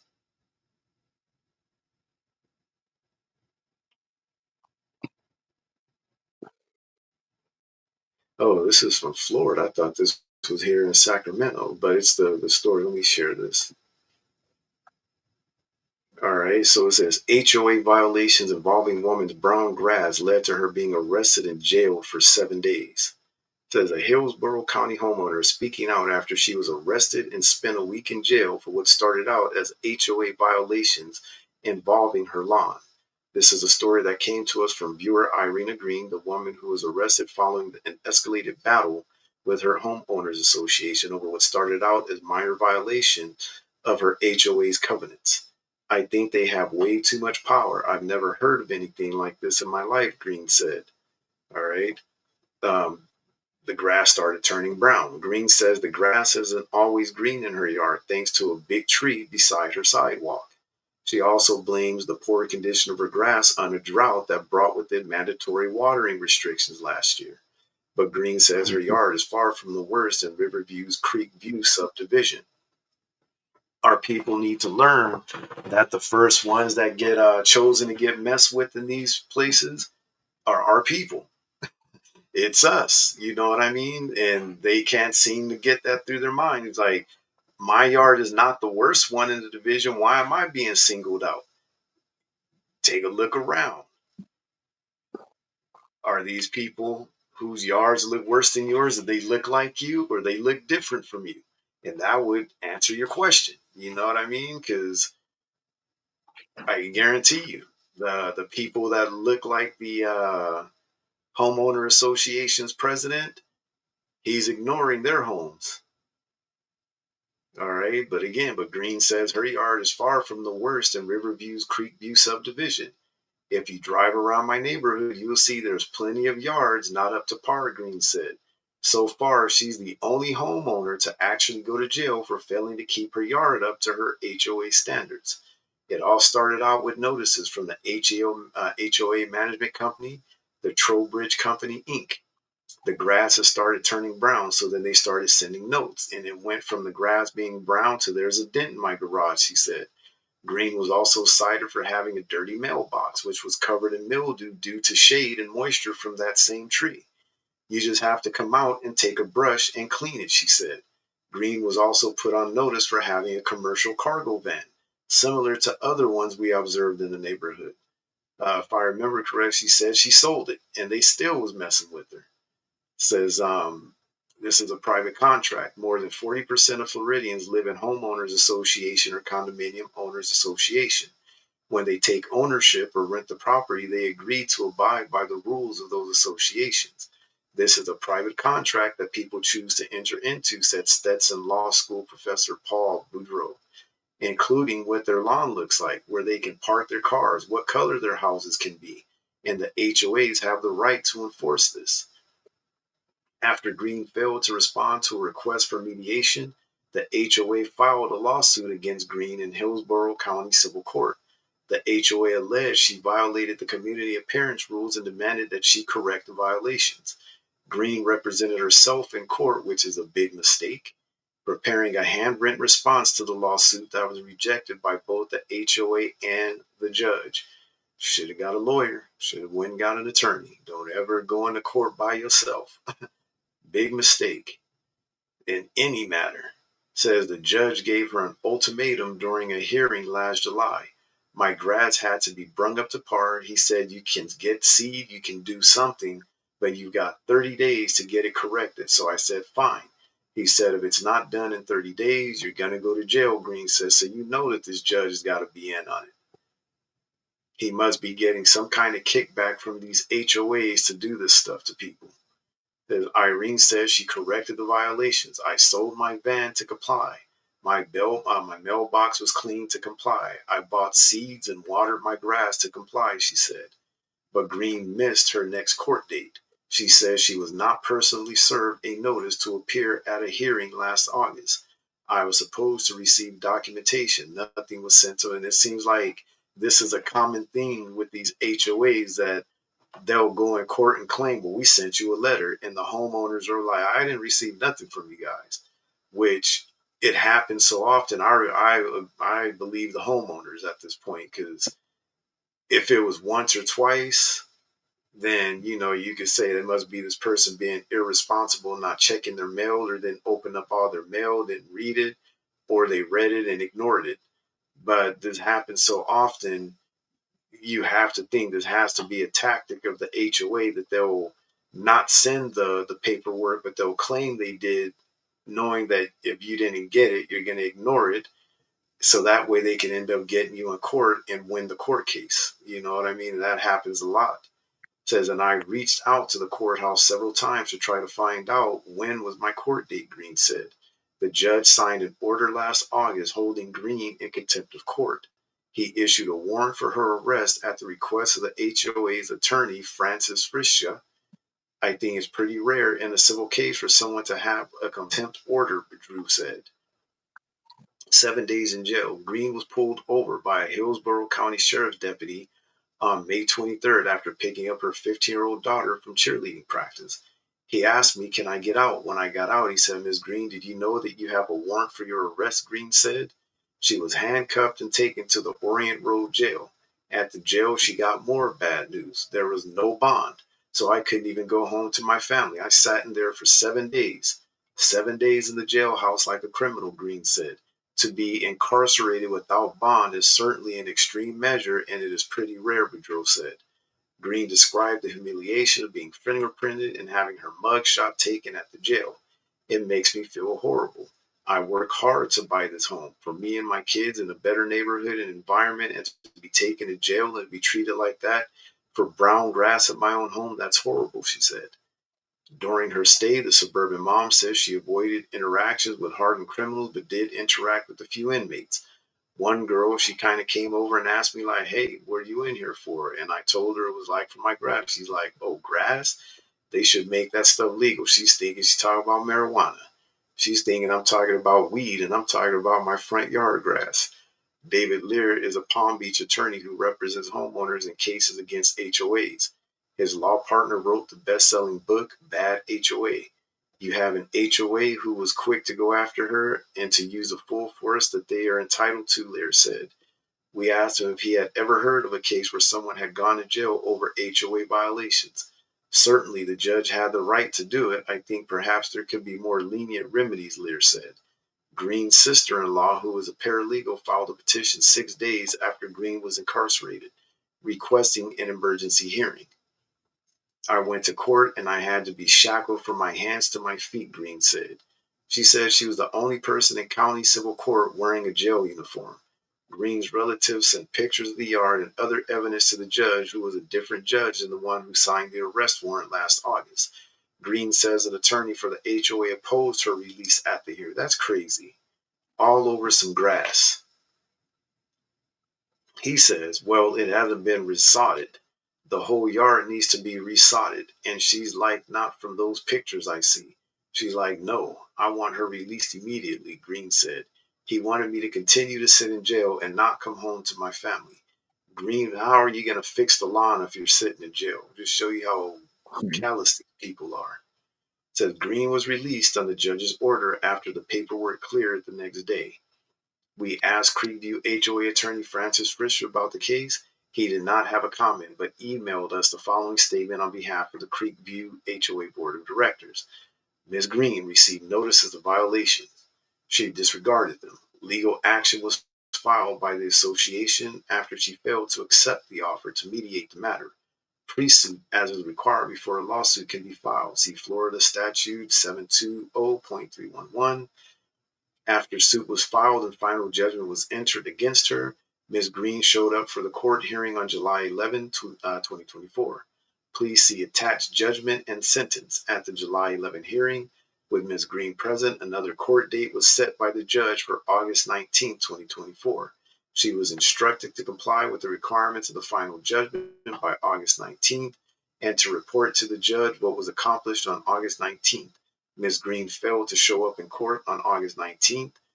Her failure to abide by the court's instruction led to the arrest warrant being issued. This is all explained in the attached judgment.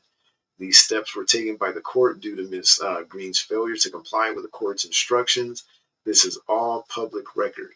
You know what? Listen to this. Maybe she was being a little haughty and was like, you know what? I'm going to just wait for the paperwork to come. It was waiting for paperwork when the judge had already told her in court to show up on the 19th. It says, we called and left a business card at the Creekview HOA president's home and called and emailed the HOA's property management company. At the time the violations were issued, the Trowbridge Company, Inc. We didn't hear back from the board president or the property manager. Legal experts say there are lessons to be learned. Sometimes they act in a petty manner, but if they decide that you need to do something, you need to follow the rules. And when a judge tells you to do something, you have to do it, Boudreaux said. Take it seriously. Maybe consult an attorney or try your best to really understand the situation and to remedy it, Lear said. I definitely wish I would have hired a lawyer, Green said. Now she's, in hindsight, I wish I would have hired one. Yeah. So the HOA board recently hired a new property management company to enforce its regulations. That company started last month. So yeah, when it comes to dealing with these HOAs, better be real careful, because that's the kind of power they yield. They can make your life miserable and you can end up losing your house for something just stupid. And there's a lot of suits out there, lawsuits from people trying to sue their HOAs, because you have some of these situations where the HOAs are in cahoots with attorneys and judges and stealing people's homes. You know what I mean? Blatantly coming up with these violations, in some cases just making it up and foreclosing on people and taking their homes from them. And you heard of one case where the HOA president and vice president and people within the HOA were selling the homes back to each other for pennies on the dollar and stuff like that. It was crazy. Here's some crazy stories about that stuff. All right. So again, dealing with alms, know the definition of what alms are and how you know and what they're used for. Let's go to the book of stay in the book of Tobit. Let's go to chapter 12 and read verses 8 through 10. The book of Tobit, chapter 12, and verses 8. Prayer is good with fasting and alms and righteousness. A little with righteousness is a better than much with unrighteousness. It is better to give alms than to lay up gold. For alms doth deliver from death, and shall purge away all sin. Those that exercise alms are righteous shall be filled with life. But they that sin are enemies of their own life. Surely I will keep close Just up to not verse 10. just Just up up to to verse 10. 10. As it says, verse 10, but they that sin are enemies to their own life. So again, the Bible talks about the giving of alms, you know, how alms helps you when it comes to keeping you from death. All right. It's not saying nothing about you using alms to pay, you know, to pay to have your sins forgiven. It's not what it's talking about. It's like you got to read it. As smart as some of these people are, like Vocab Malone, you got some very smart dummies in this world. People that are very highly intelligent, but can't understand the simplest of things. Again, prayer is good with fasting and alms and righteousness. It's not saying by itself. These things combined, prayer is good with fasting and alms and righteousness. A little with righteousness is better than much with unrighteousness. It is better to give alms than to lay up gold. All right. So that's not hard to understand. What is laying up gold going to do? If you're laying up gold, you're basically just trying to heap to yourself riches upon riches to what? To help yourself. But giving alms, you're giving to help others. That's the difference. That's what it's talking about. Verse 9, for alms doth deliver from death and shall purge away all sin. Because again, alms is the same thing as offerings, and we gave these offerings, these alms to the Most High in order to keep us from death and in order for us to receive forgiveness for our sins. All right. For alms doth deliver from death and shall purge away all sin. Those that exercise alms and righteousness shall be filled with life. And that again goes back to what we were talking about earlier when we read Hebrews 5 and 12 to 14. What are you exercising yourself in? Are you exercising yourself in righteousness or are you exercising yourself in unrighteousness? All right. Exercising yourself in almsgiving is a righteous thing. So that's again a thing that you need to exercise your senses in. Not giving alms, you're exercising yourself in what? In unrighteousness.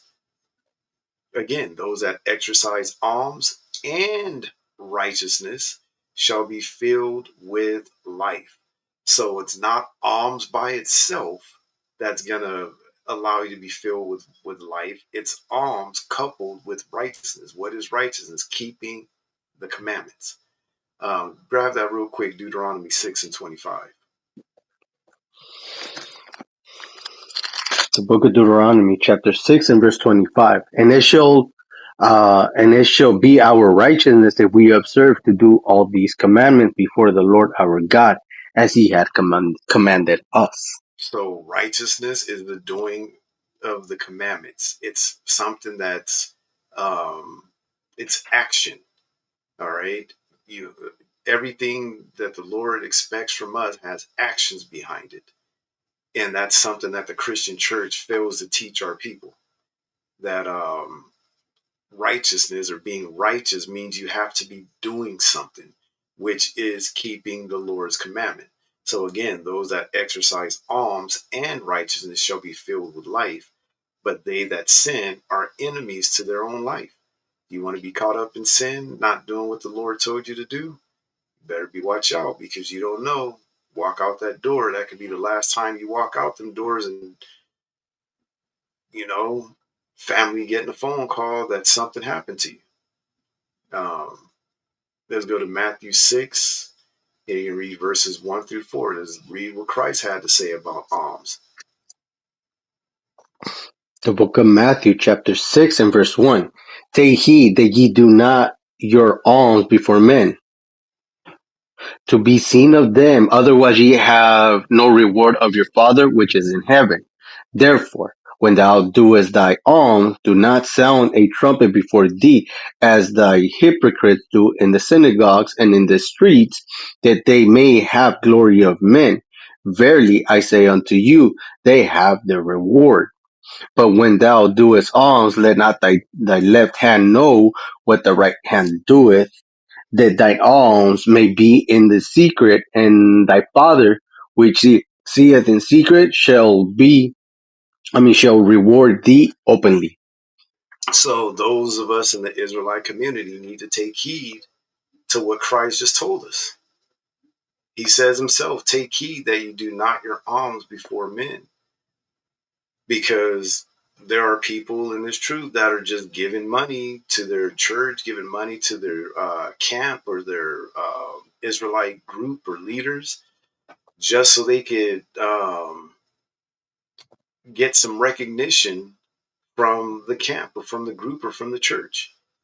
You know, in the middle of service, have your name called out that you gave such and such amount of money, so they can kind of pop their collar. Maybe it's online. You know what I mean? The group may have an online presence, and want to hear their names called out online.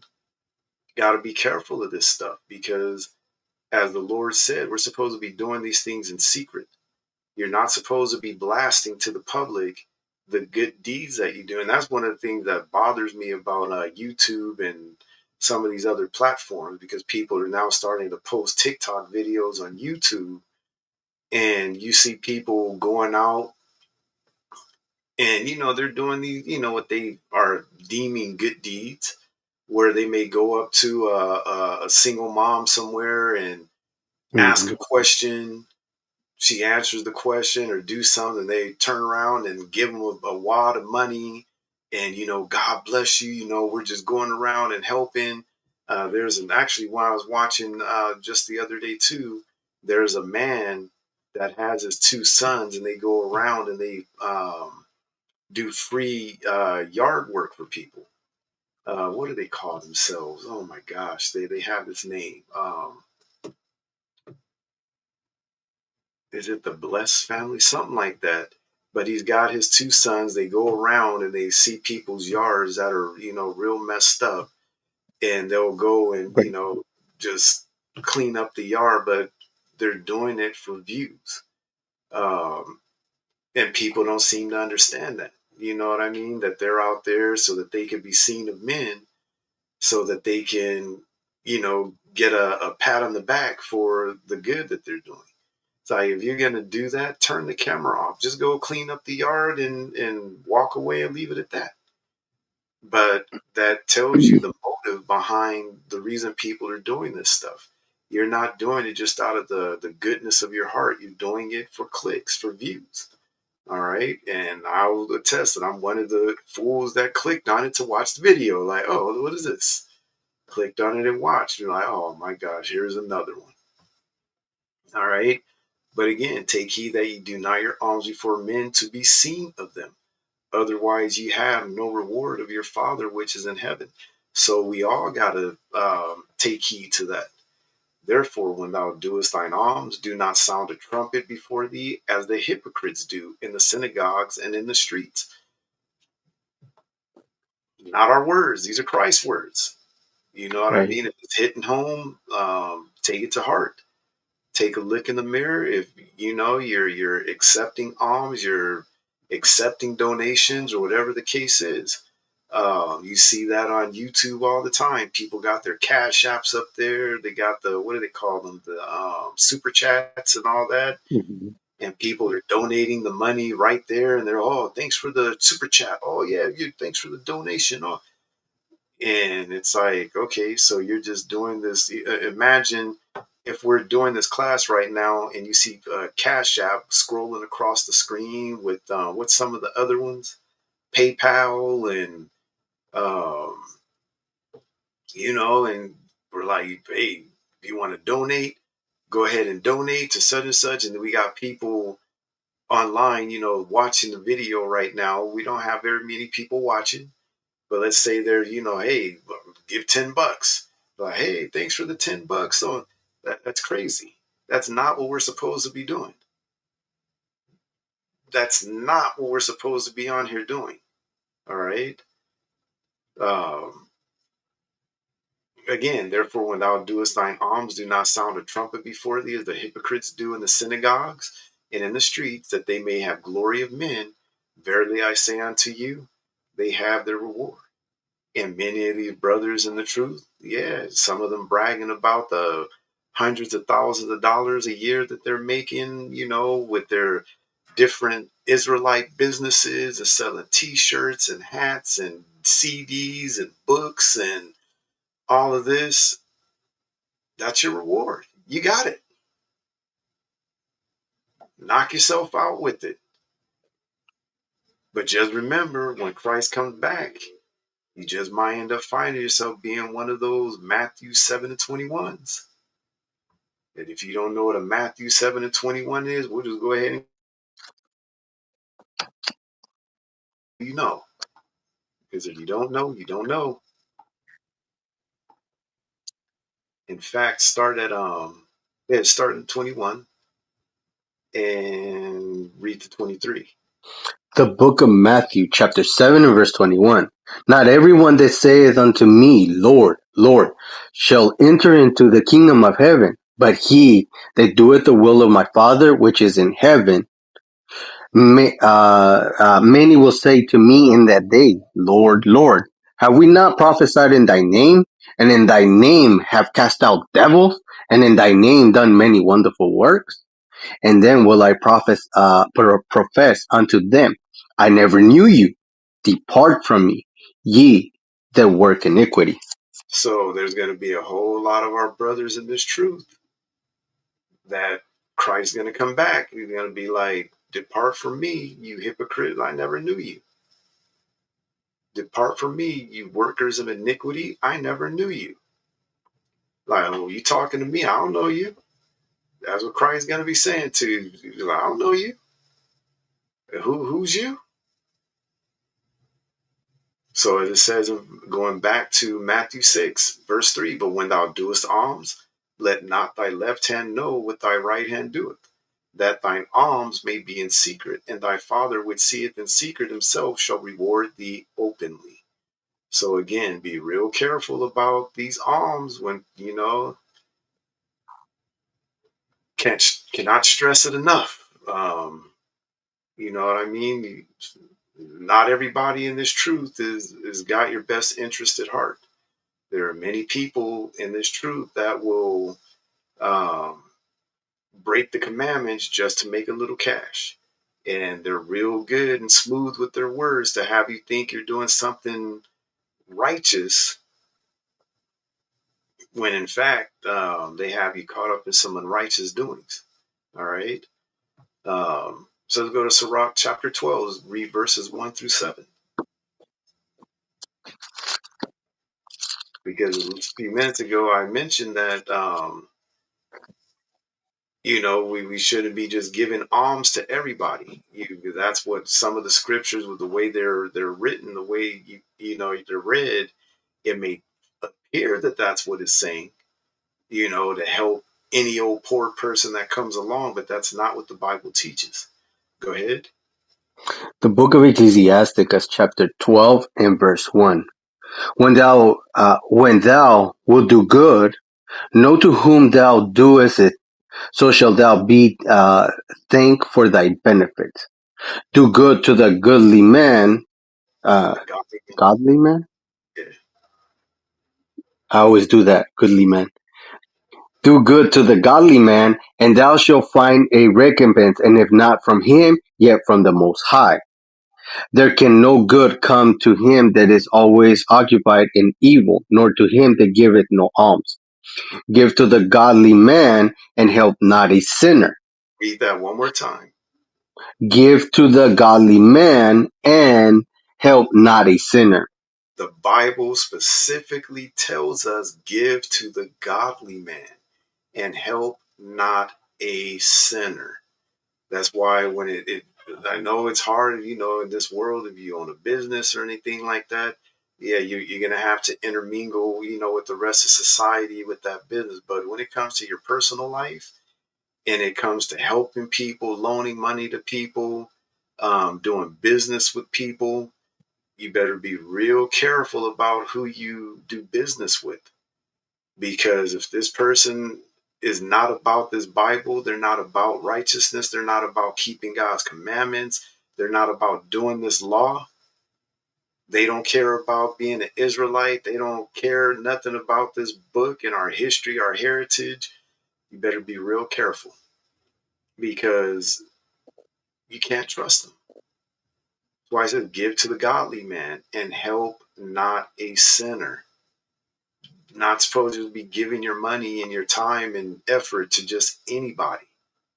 Right. Go ahead and read on. Do well unto him that is lowly, but give not to the ungodly. So, in Hold back. other words, give, do well unto him that's poor, that's doing, they're in the lowest state, they're struggling, but give not to the ungodly. If that person is on the streets homeless, they're doing bad, and they're out there injecting drugs, smoking weed, smoking crack. You know what I mean? People are handing them money and they're going to the liquor store buying a 40. God's saying, don't give to that person. That person comes and asks you, for help, and you go to, help them out with some scriptures before you give them some money and they curse you out. God said, don't give to that person. If you know that this person is asking you for help and you were to mention the Bible or the commandments or anything to them, and they're going to curse you out, you don't help that person. That's not a godly person. That's that person going to, curse you out, give you the finger, and walk away if you try speaking the Bible to them. All I wanted, all I asked you was for $5. Nobody don't want to hear that. Hmm. But give not to the ungodly. Go ahead and read. Hold back thy bread and give it not unto him, Hold back thy lest he. bread and give it not unto him. The Bible's telling us that. If this person is not a godly person, this person is not in righteousness, hold back your bread. Don't give nothing to them. Go ahead. Um, lest he lest he overmaster thee thereby. For else thou shalt receive twice as much evil for all the good thou shalt have done unto him. That's that person that after you hand them a few bucks, they're going to walk by you the next time. And if they remember you, you go to talk to them, maybe mention some scriptures, they're going to curse you out and keep on walking. I don't want to hear that. If you got $5, you could give me, hey, that I'll take that, but nobody want to hear that book. How many times being out on the street, you have people walk up asking, you guys got food? You guys got water or anything like that? And just, if we had it, sometimes we would hand people water. It's hot, especially during the summertime. But if you don't have it, you're like, I got something better. Let me go over these scriptures with you real quick. I just asked for some water. I just asked for some food. I don't want to hear that. Not here for that. He's like, oh, okay then. All right. Peace. See you.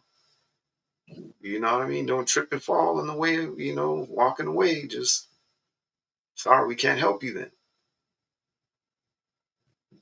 For else thou shalt receive twice as much evil for all the good thou shalt have done unto him.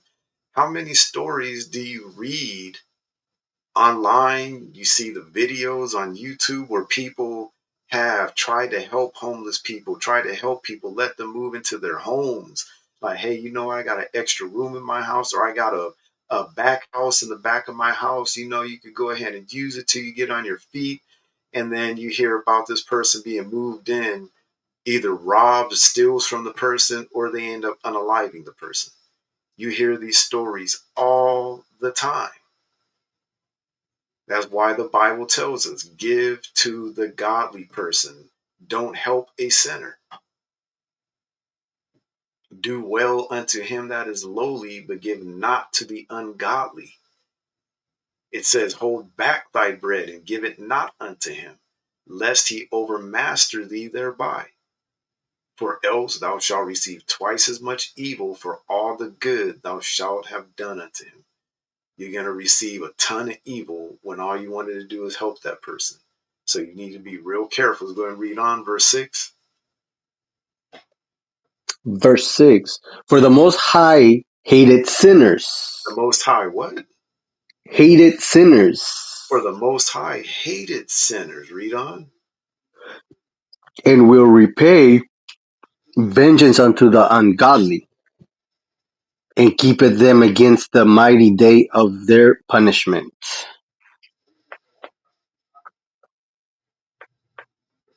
Verse 7. Give unto the good, and help not the sinner. Give unto the good. This is very plain. This is crystal clear. Give unto the good and help not the sinner. Help not the sinner. So again, you better be real careful when especially in your personal life, you're helping people, whether it be friends, strangers, family members, because you could even have own family members curse you out because you won't help them out. You know what I mean? Or you may go into business with family members or try and conduct business with family members. And you got to be real careful because those can be some of the first people that'll stab you in the back and curse you out or treat you like garbage. And that's why the scriptures tells us not to accept gifts. Do not accept gifts because a gift spoils the heart. We're told not to do that because what happens when somebody helps you out? You see that happens all the time. This person thinks that just because they helped you with something, that means you got to sit by and listen and let them talk down to you or disrespect you in so many different ways that, and then when you defend yourself, the first thing they say, well, I helped you with. Well, if it wasn't for me, you wouldn't have. Or you remember when I gave you? They're always quick to throw that in a person's face. That's why we're not supposed to accept gifts. That's why you got to be real careful who you help and who you give alms to, and who you conduct business with. The Bible tells us to do all that with somebody that's godly. Don't intermix yourself with the ungodly, especially in those aspects, because you're gonna find yourself in a world of hurt from even people that are the closest to you. You know what I mean? Can't keep stressing that enough. All right. Um, let's go to Sirach 35.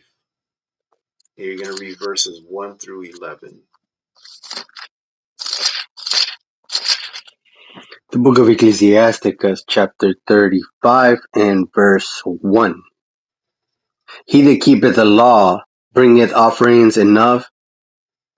He that taketh heed to the commandments offer a peace offering. He that requireth a good turn offered fine flour, and he that giveth alms sacrificeth praise. To depart from wickedness is a thing pleasing to the Lord, and to forsake unrighteousness is a propitiation. Propitiation. Propitiate. Propitiate.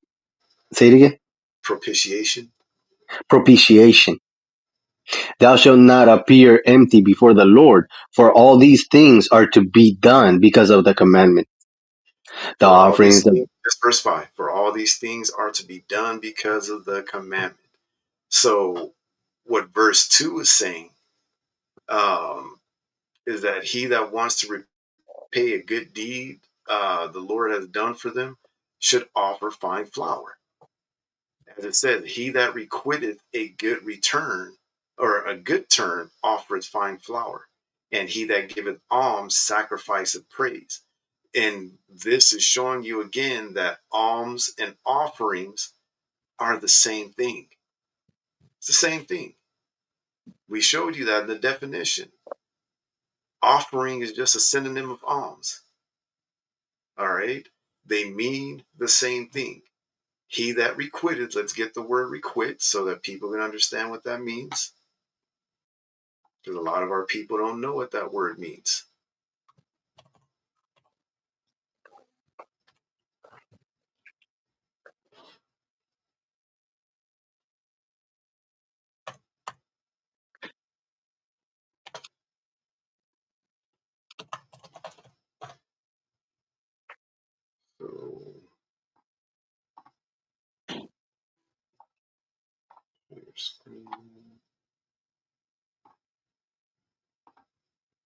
So, requit. The word requit means make appropriate return for a favor, service, or wrongdoing.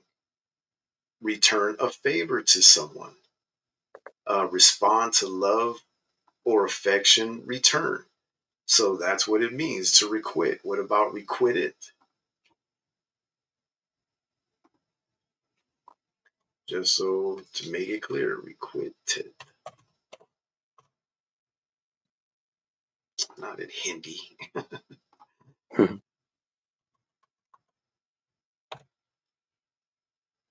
To make repayment or return for something. The term requiteth is an archaic form of the verb requit, which means to make repayment or return for something. It can refer to reciprocating a feeling such as love or gratitude, or to avenging a wrong. In essence, it involves giving or doing something in return for it has been provided or felt. So in verse 2, when it says, he that requiteth a good turn offereth fine flowers. So in other words, him that wants to repay like a good deed that the Lord has done for them should offer fine flour. That's what it's talking about. So again, verse 1, Sirach 35:1, he that keepeth the law bringeth offerings enough. So if you keep the law, you're going to bring your offerings. He that taketh heed to the commandment offereth a peace offering. So again, when we're talking about flour being one of the principal things of the use of men, it goes back again that we use this flour in our offerings. Okay, that's what this is showing. He that keepeth the law bringeth offerings enough. He that taketh heed to the commandment offereth a peace offering. He that requiteth a good turn offereth fine flour. So in other words, again, he that wants to repay a good deed the Lord has done for them should offer fine flour. And he that giveth alms sacrificeth praise.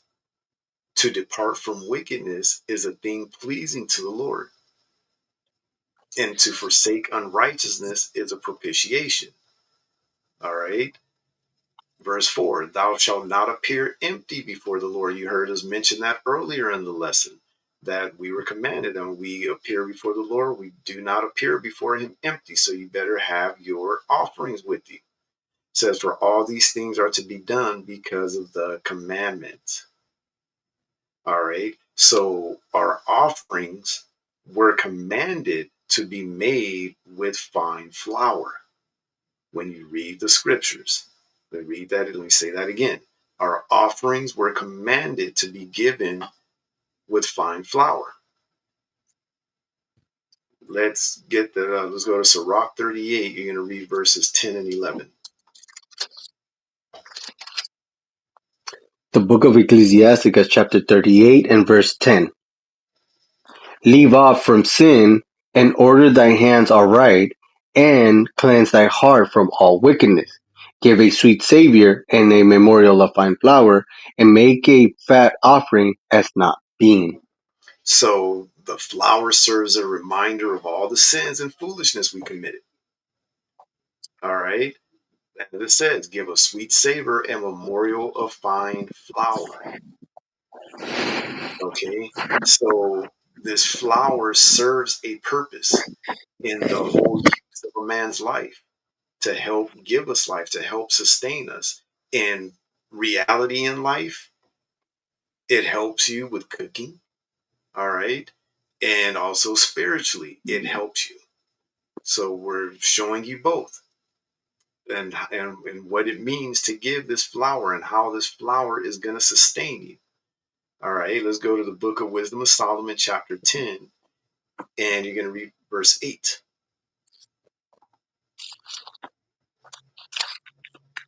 The Book of Wisdom of Solomon, chapter 10, and verse 8.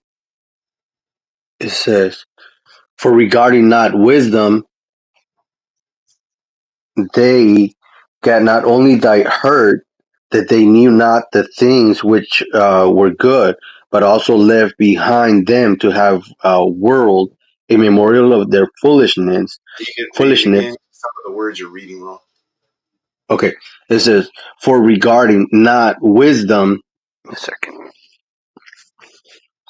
It says, for regarding not wisdom, they gat not only thy hurt, that they knew not the things which were good, but also left behind them to the world a memorial of their foolishness, so that in the things wherein they offer their they could not so much as be hid.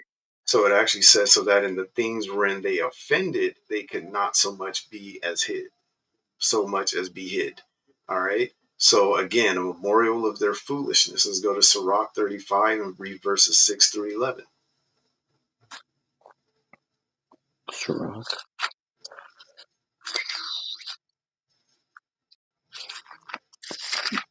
The book of Sirach, chapter 35, and verse 6. And it says, the offering of the righteous maketh the altar fat, and the sweet savor thereof is before the Most High. The sacrifice of a just man is acceptable, and the memorial thereof shall never be forgotten. Give the Lord his honor with a good eye, and diminish not the first fruits of thine hands. In all thy gifts show a cheerful countenance, and dedicate thy tidings with gladness. Give unto the Most High according as he had enriched thee, and as thou hast gone, give with a cheerful eye. For the Lord recompenseth and will give thee 7 times as much. For the Lord recompenseth and will give thee 7 times as much. So we've talked about that before, that at the beginning of these lessons, when we started doing them, how that the Lord had in mind already for Israel when he brought us up out of Egypt. He gave us everything we needed to sustain ourselves in the wilderness. He gave us water, he gave us food, he gave us shelter, he gave us protection. He gave us those things. All right. And then when he brought us into the land, if we kept the commandments, he was going to continue um, providing us with the basic necessities. But on top of that, he had in mind for us to get even more riches, even more, what's the word I'm looking for? He wanted to give us the best of everything. That's why he took us into a land rich with milk and honey. He wanted to give us the best of the best, but that's only if we kept the commandments. All right. So let's go to the book of Leviticus, chapter 2. You're going to read verses 1 through 16. The book of Leviticus, chapter 2, and verse 1. And when any will offer a meat offering unto the Lord, his offering shall be of fine flour, and he shall pour oil upon it, and put frankincense thereon. So And this he goes back again to what we mentioned earlier, also, when I was saying about the Lord gave us specific instructions and specific ingredients that we were to use in our offerings. So you can't just go and replace the flour with something else and take the oil and use Crisco oil, and you know what I mean? You can't do that.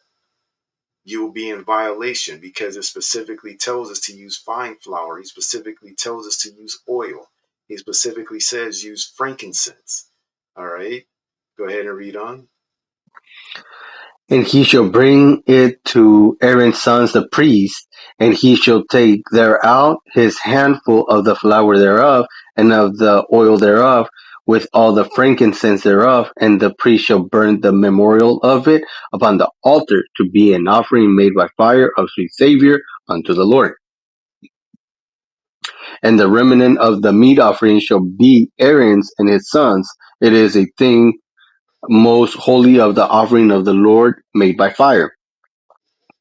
And if thou bring an oblation of a meat offering baked in the oven, it shall be unleavened cakes of fine flour, mingled with oil, and unleavened wafer anointed with oil. So it shall be unleavened cakes of fine flour mingled with oil, or unleavened wafers anointed with oil. So you can see he's giving us specific instructions on these oblations, on these offerings, and what the ingredients that we should be using. All right, go ahead. And if thy oblation be a meat offering baked in a pan, it shall be of fine flour, unleavened, mingled with oil. That thou shalt part in hold on. Thou shalt part it in pieces and pour oil thereon. It is a meat offering. And if thy oblations be a meat offering baked in the fry, frying pan, it shall be made of fine flour with oil. And thou shalt bring the meat offering that is made of these things unto the Lord. And when it is presented unto the priest, he shall bring it unto the altar. And the priest shall take from the meat offering a memorial thereof, and shall burn it upon the altar. It is an offering made by fire of a sweet savour unto the Lord. And that which is left of the meat offering shall be Aaron's and his sons. It is a thing most holy of the offerings of the Lord made by fire. And No what meat is offering. Aaron and his son supposed to do with that offering? They're supposed to eat it. Go ahead and read on. No meat offering which ye shall bring unto the Lord shall be made with leaven, for ye shall burn no leaven nor any honey in any offering of the Lord made by fire. Got to pay attention to that. For ye shall burn no leaven nor any honey in any offering of the Lord made by fire. So any offering that we made couldn't have no leaven in it, and it couldn't have any honey in it. All right. Go ahead and read on. Um, As for the oblation of the first fruits, ye shall offer them unto the Lord, but they shall not be burned on the altar for a sweet savour. And every oblation of the meat offering shalt thou season with salt, neither shalt thou suffer the salt of the covenant of thy God to be lacking from the meat offering. With all thy offerings thou shalt offer salt. So again, this goes back to the lesson we did last Sabbath dealing with the salt. All right. So specific ingredients that these offerings should have salt, should have the what do you call it, the flour, the wheat, the flour. All right. So he gave us specific ingredients. These things serve a purpose in the whole use of a man's life when it comes to giving what, your oblations and giving your offerings. All right, go ahead. And if thou offer a meat offering of thy first fruits unto the Lord, thou shalt offer for the meat offering of thy first fruits green. Um, Hold on, I lost it. I'm gonna read it again. And if thou offer a meat offering of thy first fruits unto the Lord, thou shalt offer for the meat offering of thy first fruits green ears of corns, dried by the fire, even corn beaten out of full ears. And thou shall put oil upon it and lay frankincense thereon. It is a meat offering. And the priest shall burn the memorial of it, part of the beaten corn thereof, and part of the oil thereof, with all the frankincense thereof. It is an offering made by fire unto the Lord. All right. So we also want to keep in mind, though, we have to remember that under the new covenant, the sacrifices have changed. All right. So this is dealing with those offerings, those sacrifices that we gave back at that time when we gave the burnt offerings. So in the New Testament, these offerings, they have changed. All right. They become even more spiritual. All right. Let's go to Hebrews 7 and 11 through 12. So you get an understanding of this. The book of Hebrews, chapter 7, and verse 11.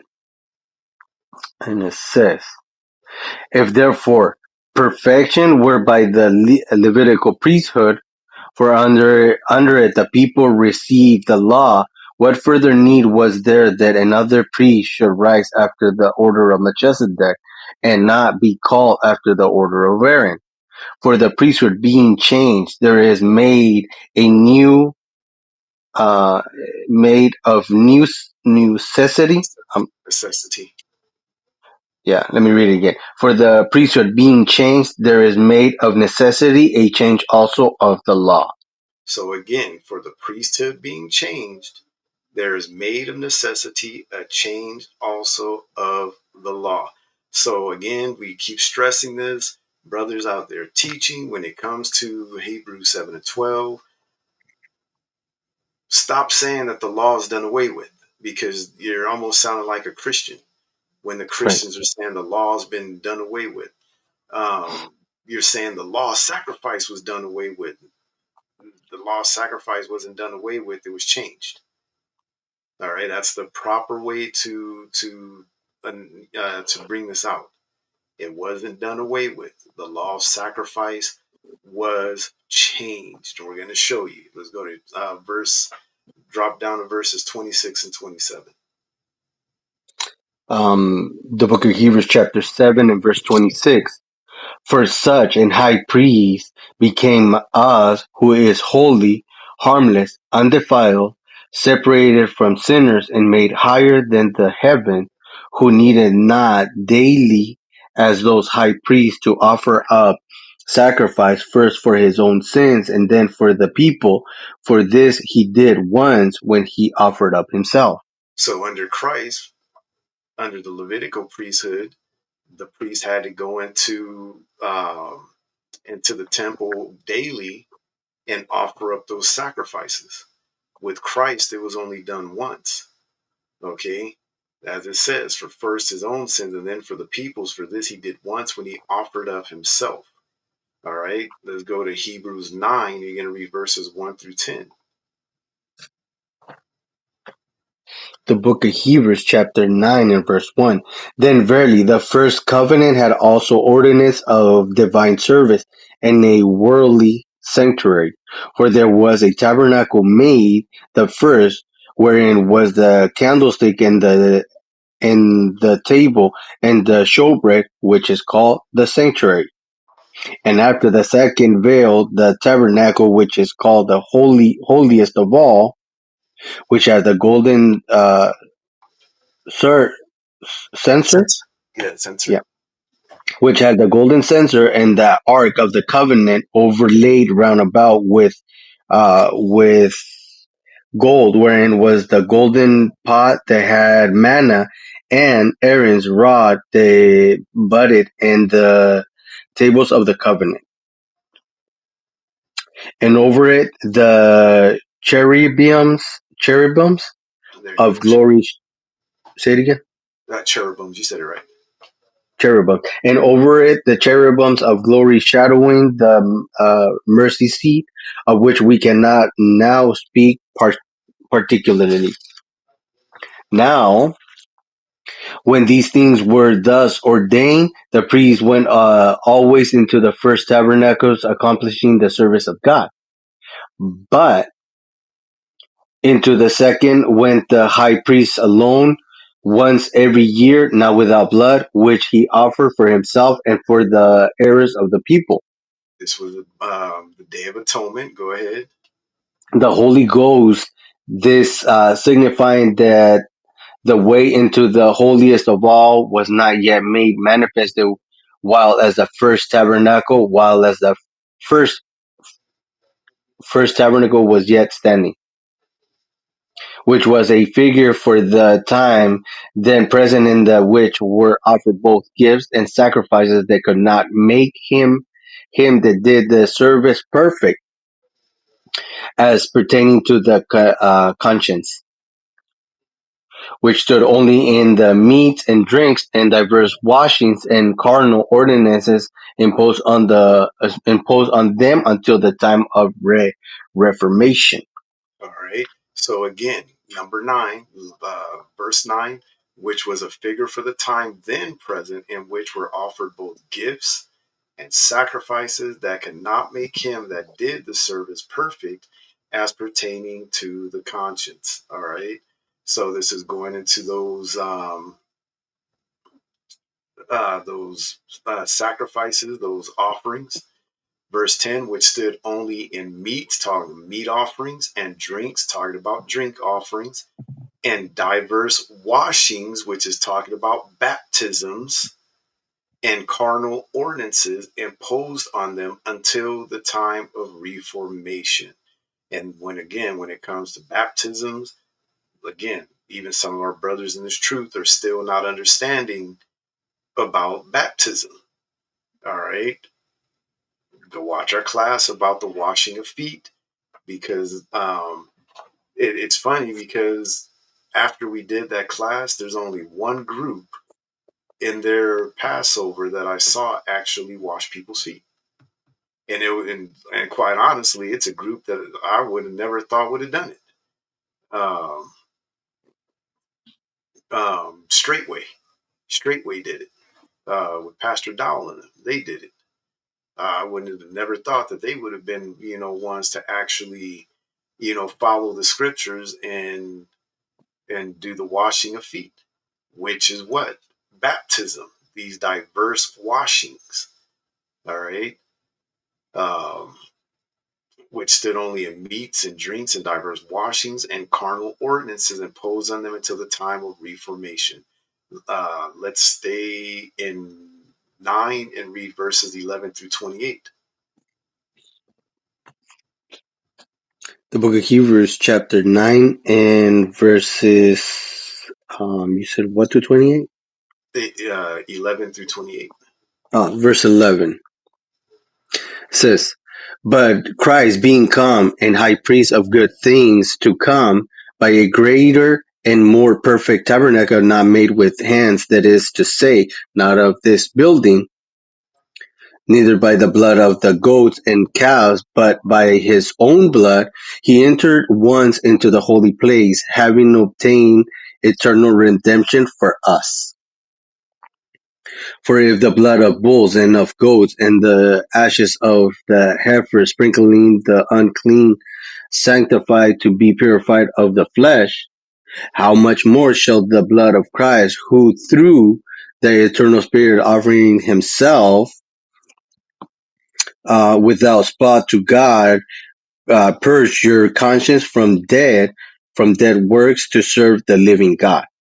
So Christ dying on the cross, shedding his blood, is an offering that's even greater than what that was. You know what I mean? Because it does what? It said to purge your conscience from dead works to serve the living God.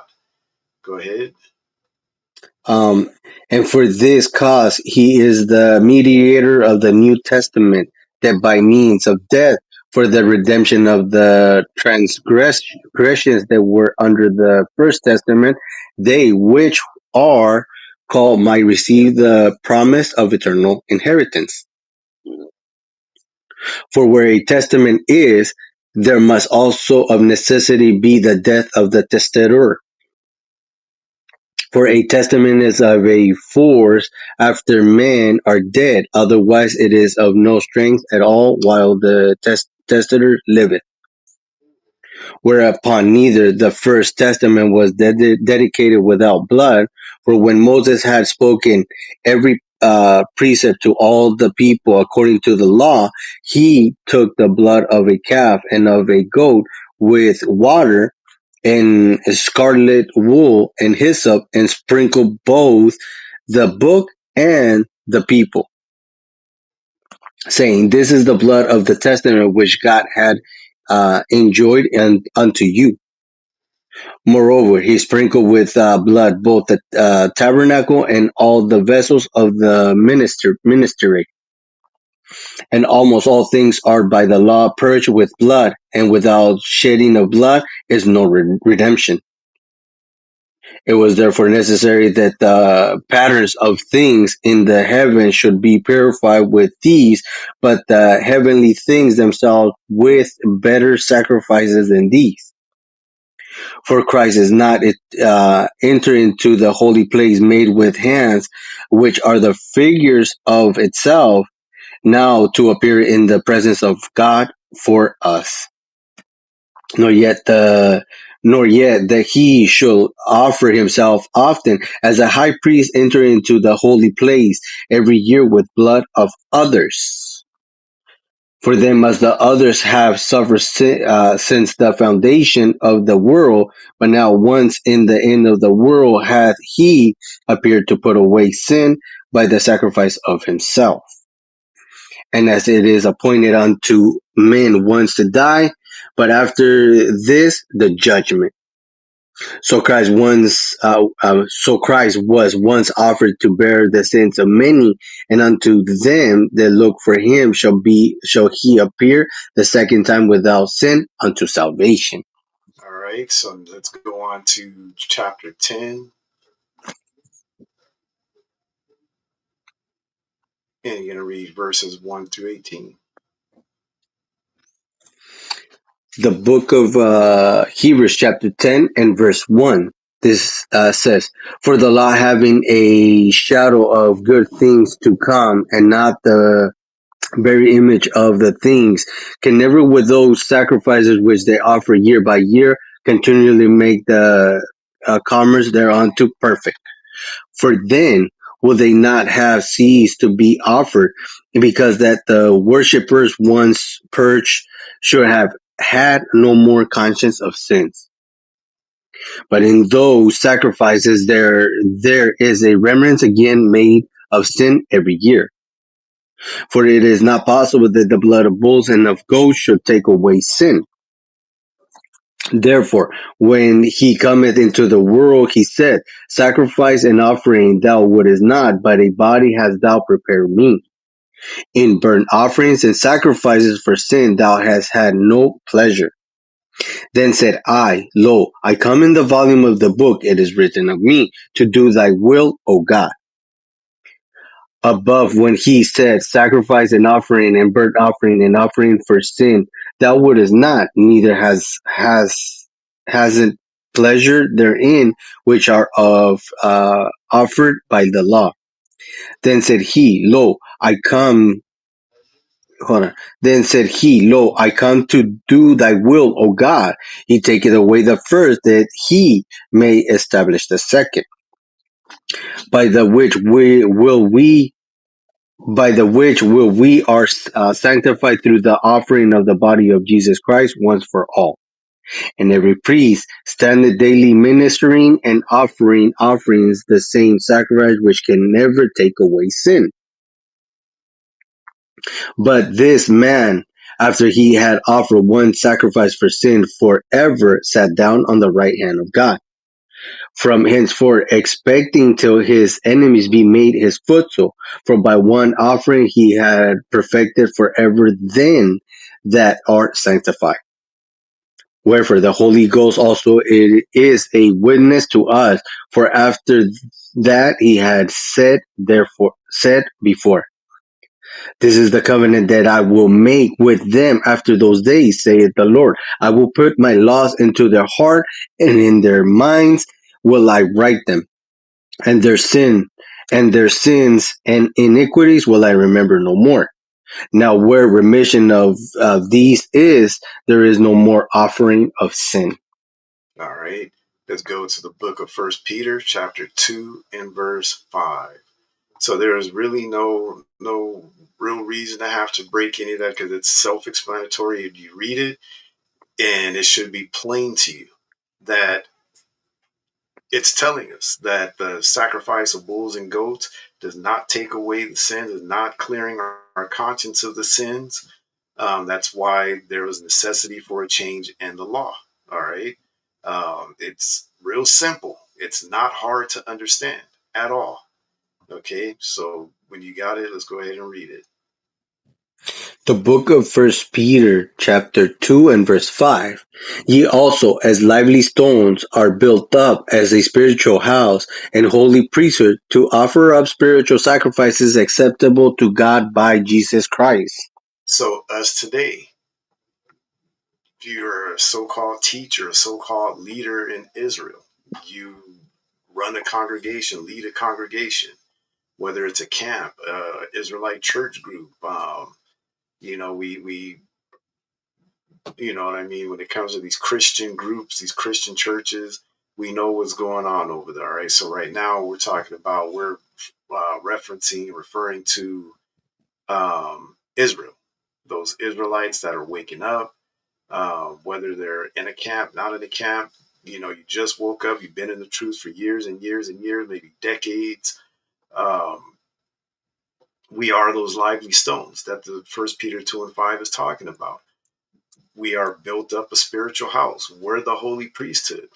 We are the people of the Lord.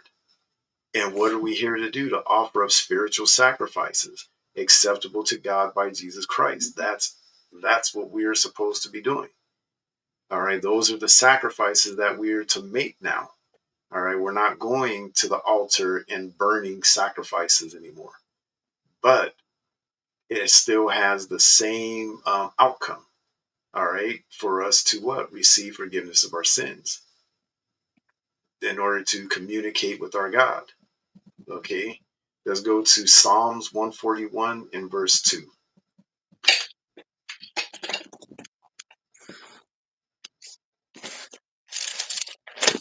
So you're going to see how these sacrifices, these metaphors that are used to describe these sacrifices and things. Go ahead. The book of Psalms, chapter 141 and verse 2. Let my prayers be set forth before thee as incense, and the lifting up of my hands as the evening sacrifice. So you'll see sometimes some of the Israelite camps, they'll be teaching online and they got the little censer there. They got the incense burning with the smoke going up, just putting on a show. They don't understand that God don't care about that. He's not worrying about that right now. You know what I mean? Burning incense and doing all of the God is not. He's not caring about none of that. That's why it's saying here in Psalms 141 and 2, let my prayer be set forth before thee as incense. He don't care about your smoke rising up into the air. He wants to hear your words. He wants to hear you. He wants to hear your prayers. And what should your prayers entail? Repentance, begging for forgiveness, your lamentations. That's what your prayers should be doing. That's what he should be hearing. And your prayers are going to do what?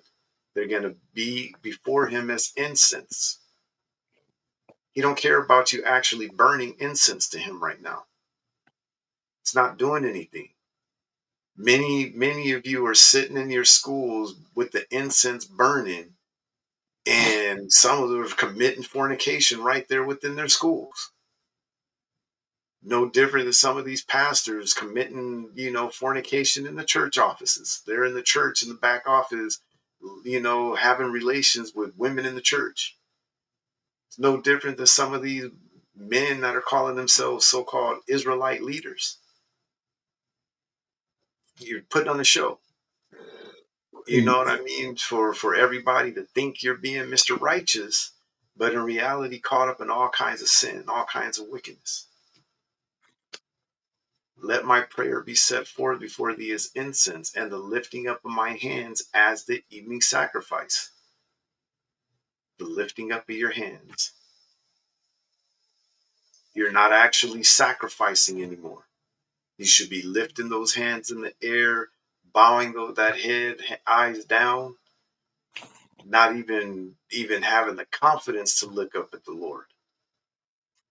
Should be shamefaced, should be ashamed to even look up in the midst of prayer because of the sins that you've committed and trying to give supplication for the things you've done.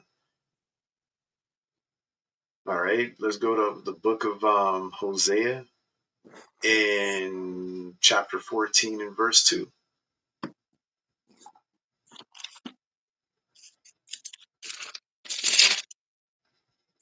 The book of Hosea, chapter 14 and verse 2. Take with you words, and turn unto the Lord. Say unto him, take away all iniquity, and receive us graciously, so will we render the calves of our lips. So will we render the calves of our lips.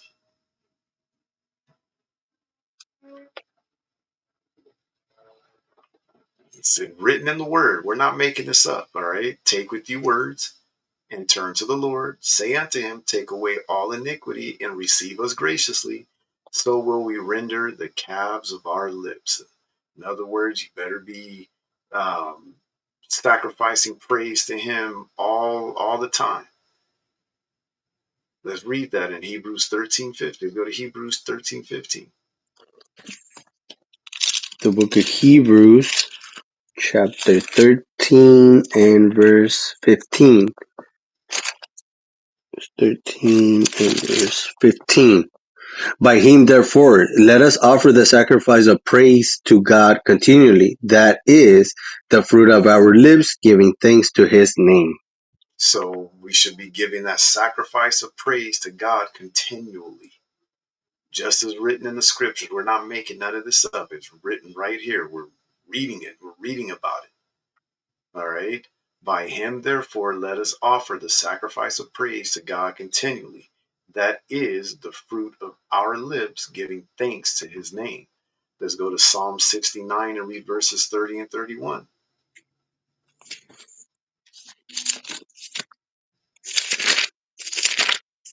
The book of Psalms, chapter 69 and verse 30.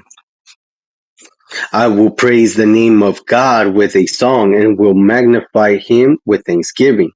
This also shall please the Lord better than an ox or bullock that had horns and hoofs. All right. So again, we're not making it up. I will praise the name of God with a song and will magnify him with thanksgiving. This also shall please the Lord better than an ox or bullock that hath horns and hoofs. So we should be singing praise to his name, should be offering the sacrifice of praise to God continually. All right.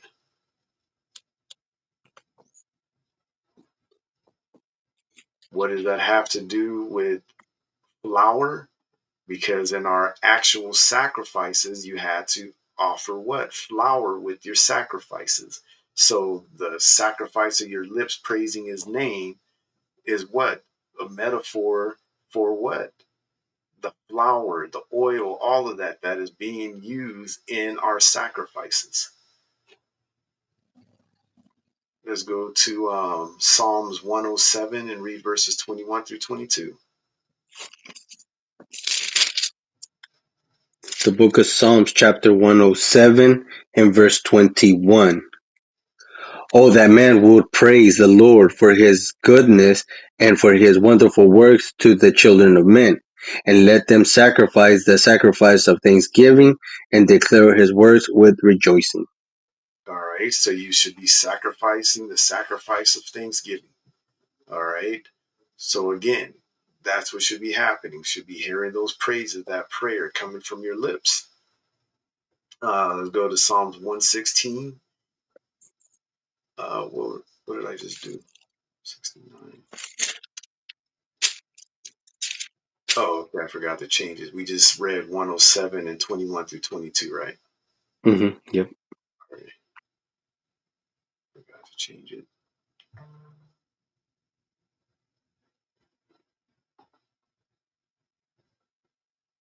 All right. So let's go to Psalms 116 and read verses 17 through 19. The book of Psalms, chapter 116 and verse 17. I will offer to thee the sacrifice of thanksgiving and will call upon the name of the Lord. I will pay my vows unto the Lord now in the presence of all his people, in the courts of the Lord's house, in the midst of thee, Jerusalem. Praise ye the Lord. So again, I will offer to thee the sacrifice of thanksgiving and will call upon the name of the Lord. All right. So when we do our sacrificing today, it's not the way we did it back then. All right. It's the sacrifice, it's the fruit of our lips, giving sacrifice of praise to him. All right. The sacrifice of thanksgiving. Um, it's not us again. It's what's written in the scriptures. We only can go by what's written. All right. Right. Um,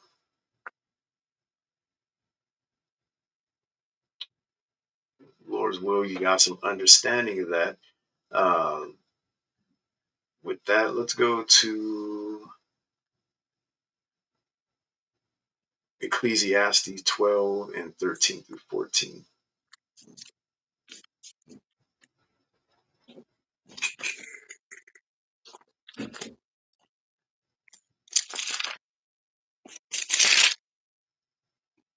The book of Ecclesiastes, chapter 12 and verse 13. Let us hear the conclusion of the whole matter. Fear God and keep his commandments, for this is the whole duty of man. For God shall bring every work into judgment with every secret thing, whether it be good or whether it be evil. And with that, we're going to say Shalom, Most High, and Christ blessed. Lord's will, we will see you next Sabbath. Lord's will, you're getting some edification on this topic that we're going over. The principal thing for the whole use of a man's life. Today we did flour of wheat. Um, we just dealt with the flour today. Next Sabbath, Lord willing, we're going to deal with the wheat. All right. Have to break this up into two lessons. Told you guys, gonna be a long, kind of like a long term thing, I guess you want to say, until we get done. All right, we're at the flour of wheat. Um, we dealt with the flour today. Lord's will, next Sabbath we'll deal with the wheat, and next from there will be the honey, then the milk, the blood of the grape, the oil, and the clothing. So it's just bear with it. There's going to be some time. And Lord's will, you get some edification as to what these things are talking about. Okay. Um, um, Enjoy the rest of the Sabbath. Have a blessed Sabbath. We will see you, Lord's will, next Sabbath. Shalom. Most High in Christ bless.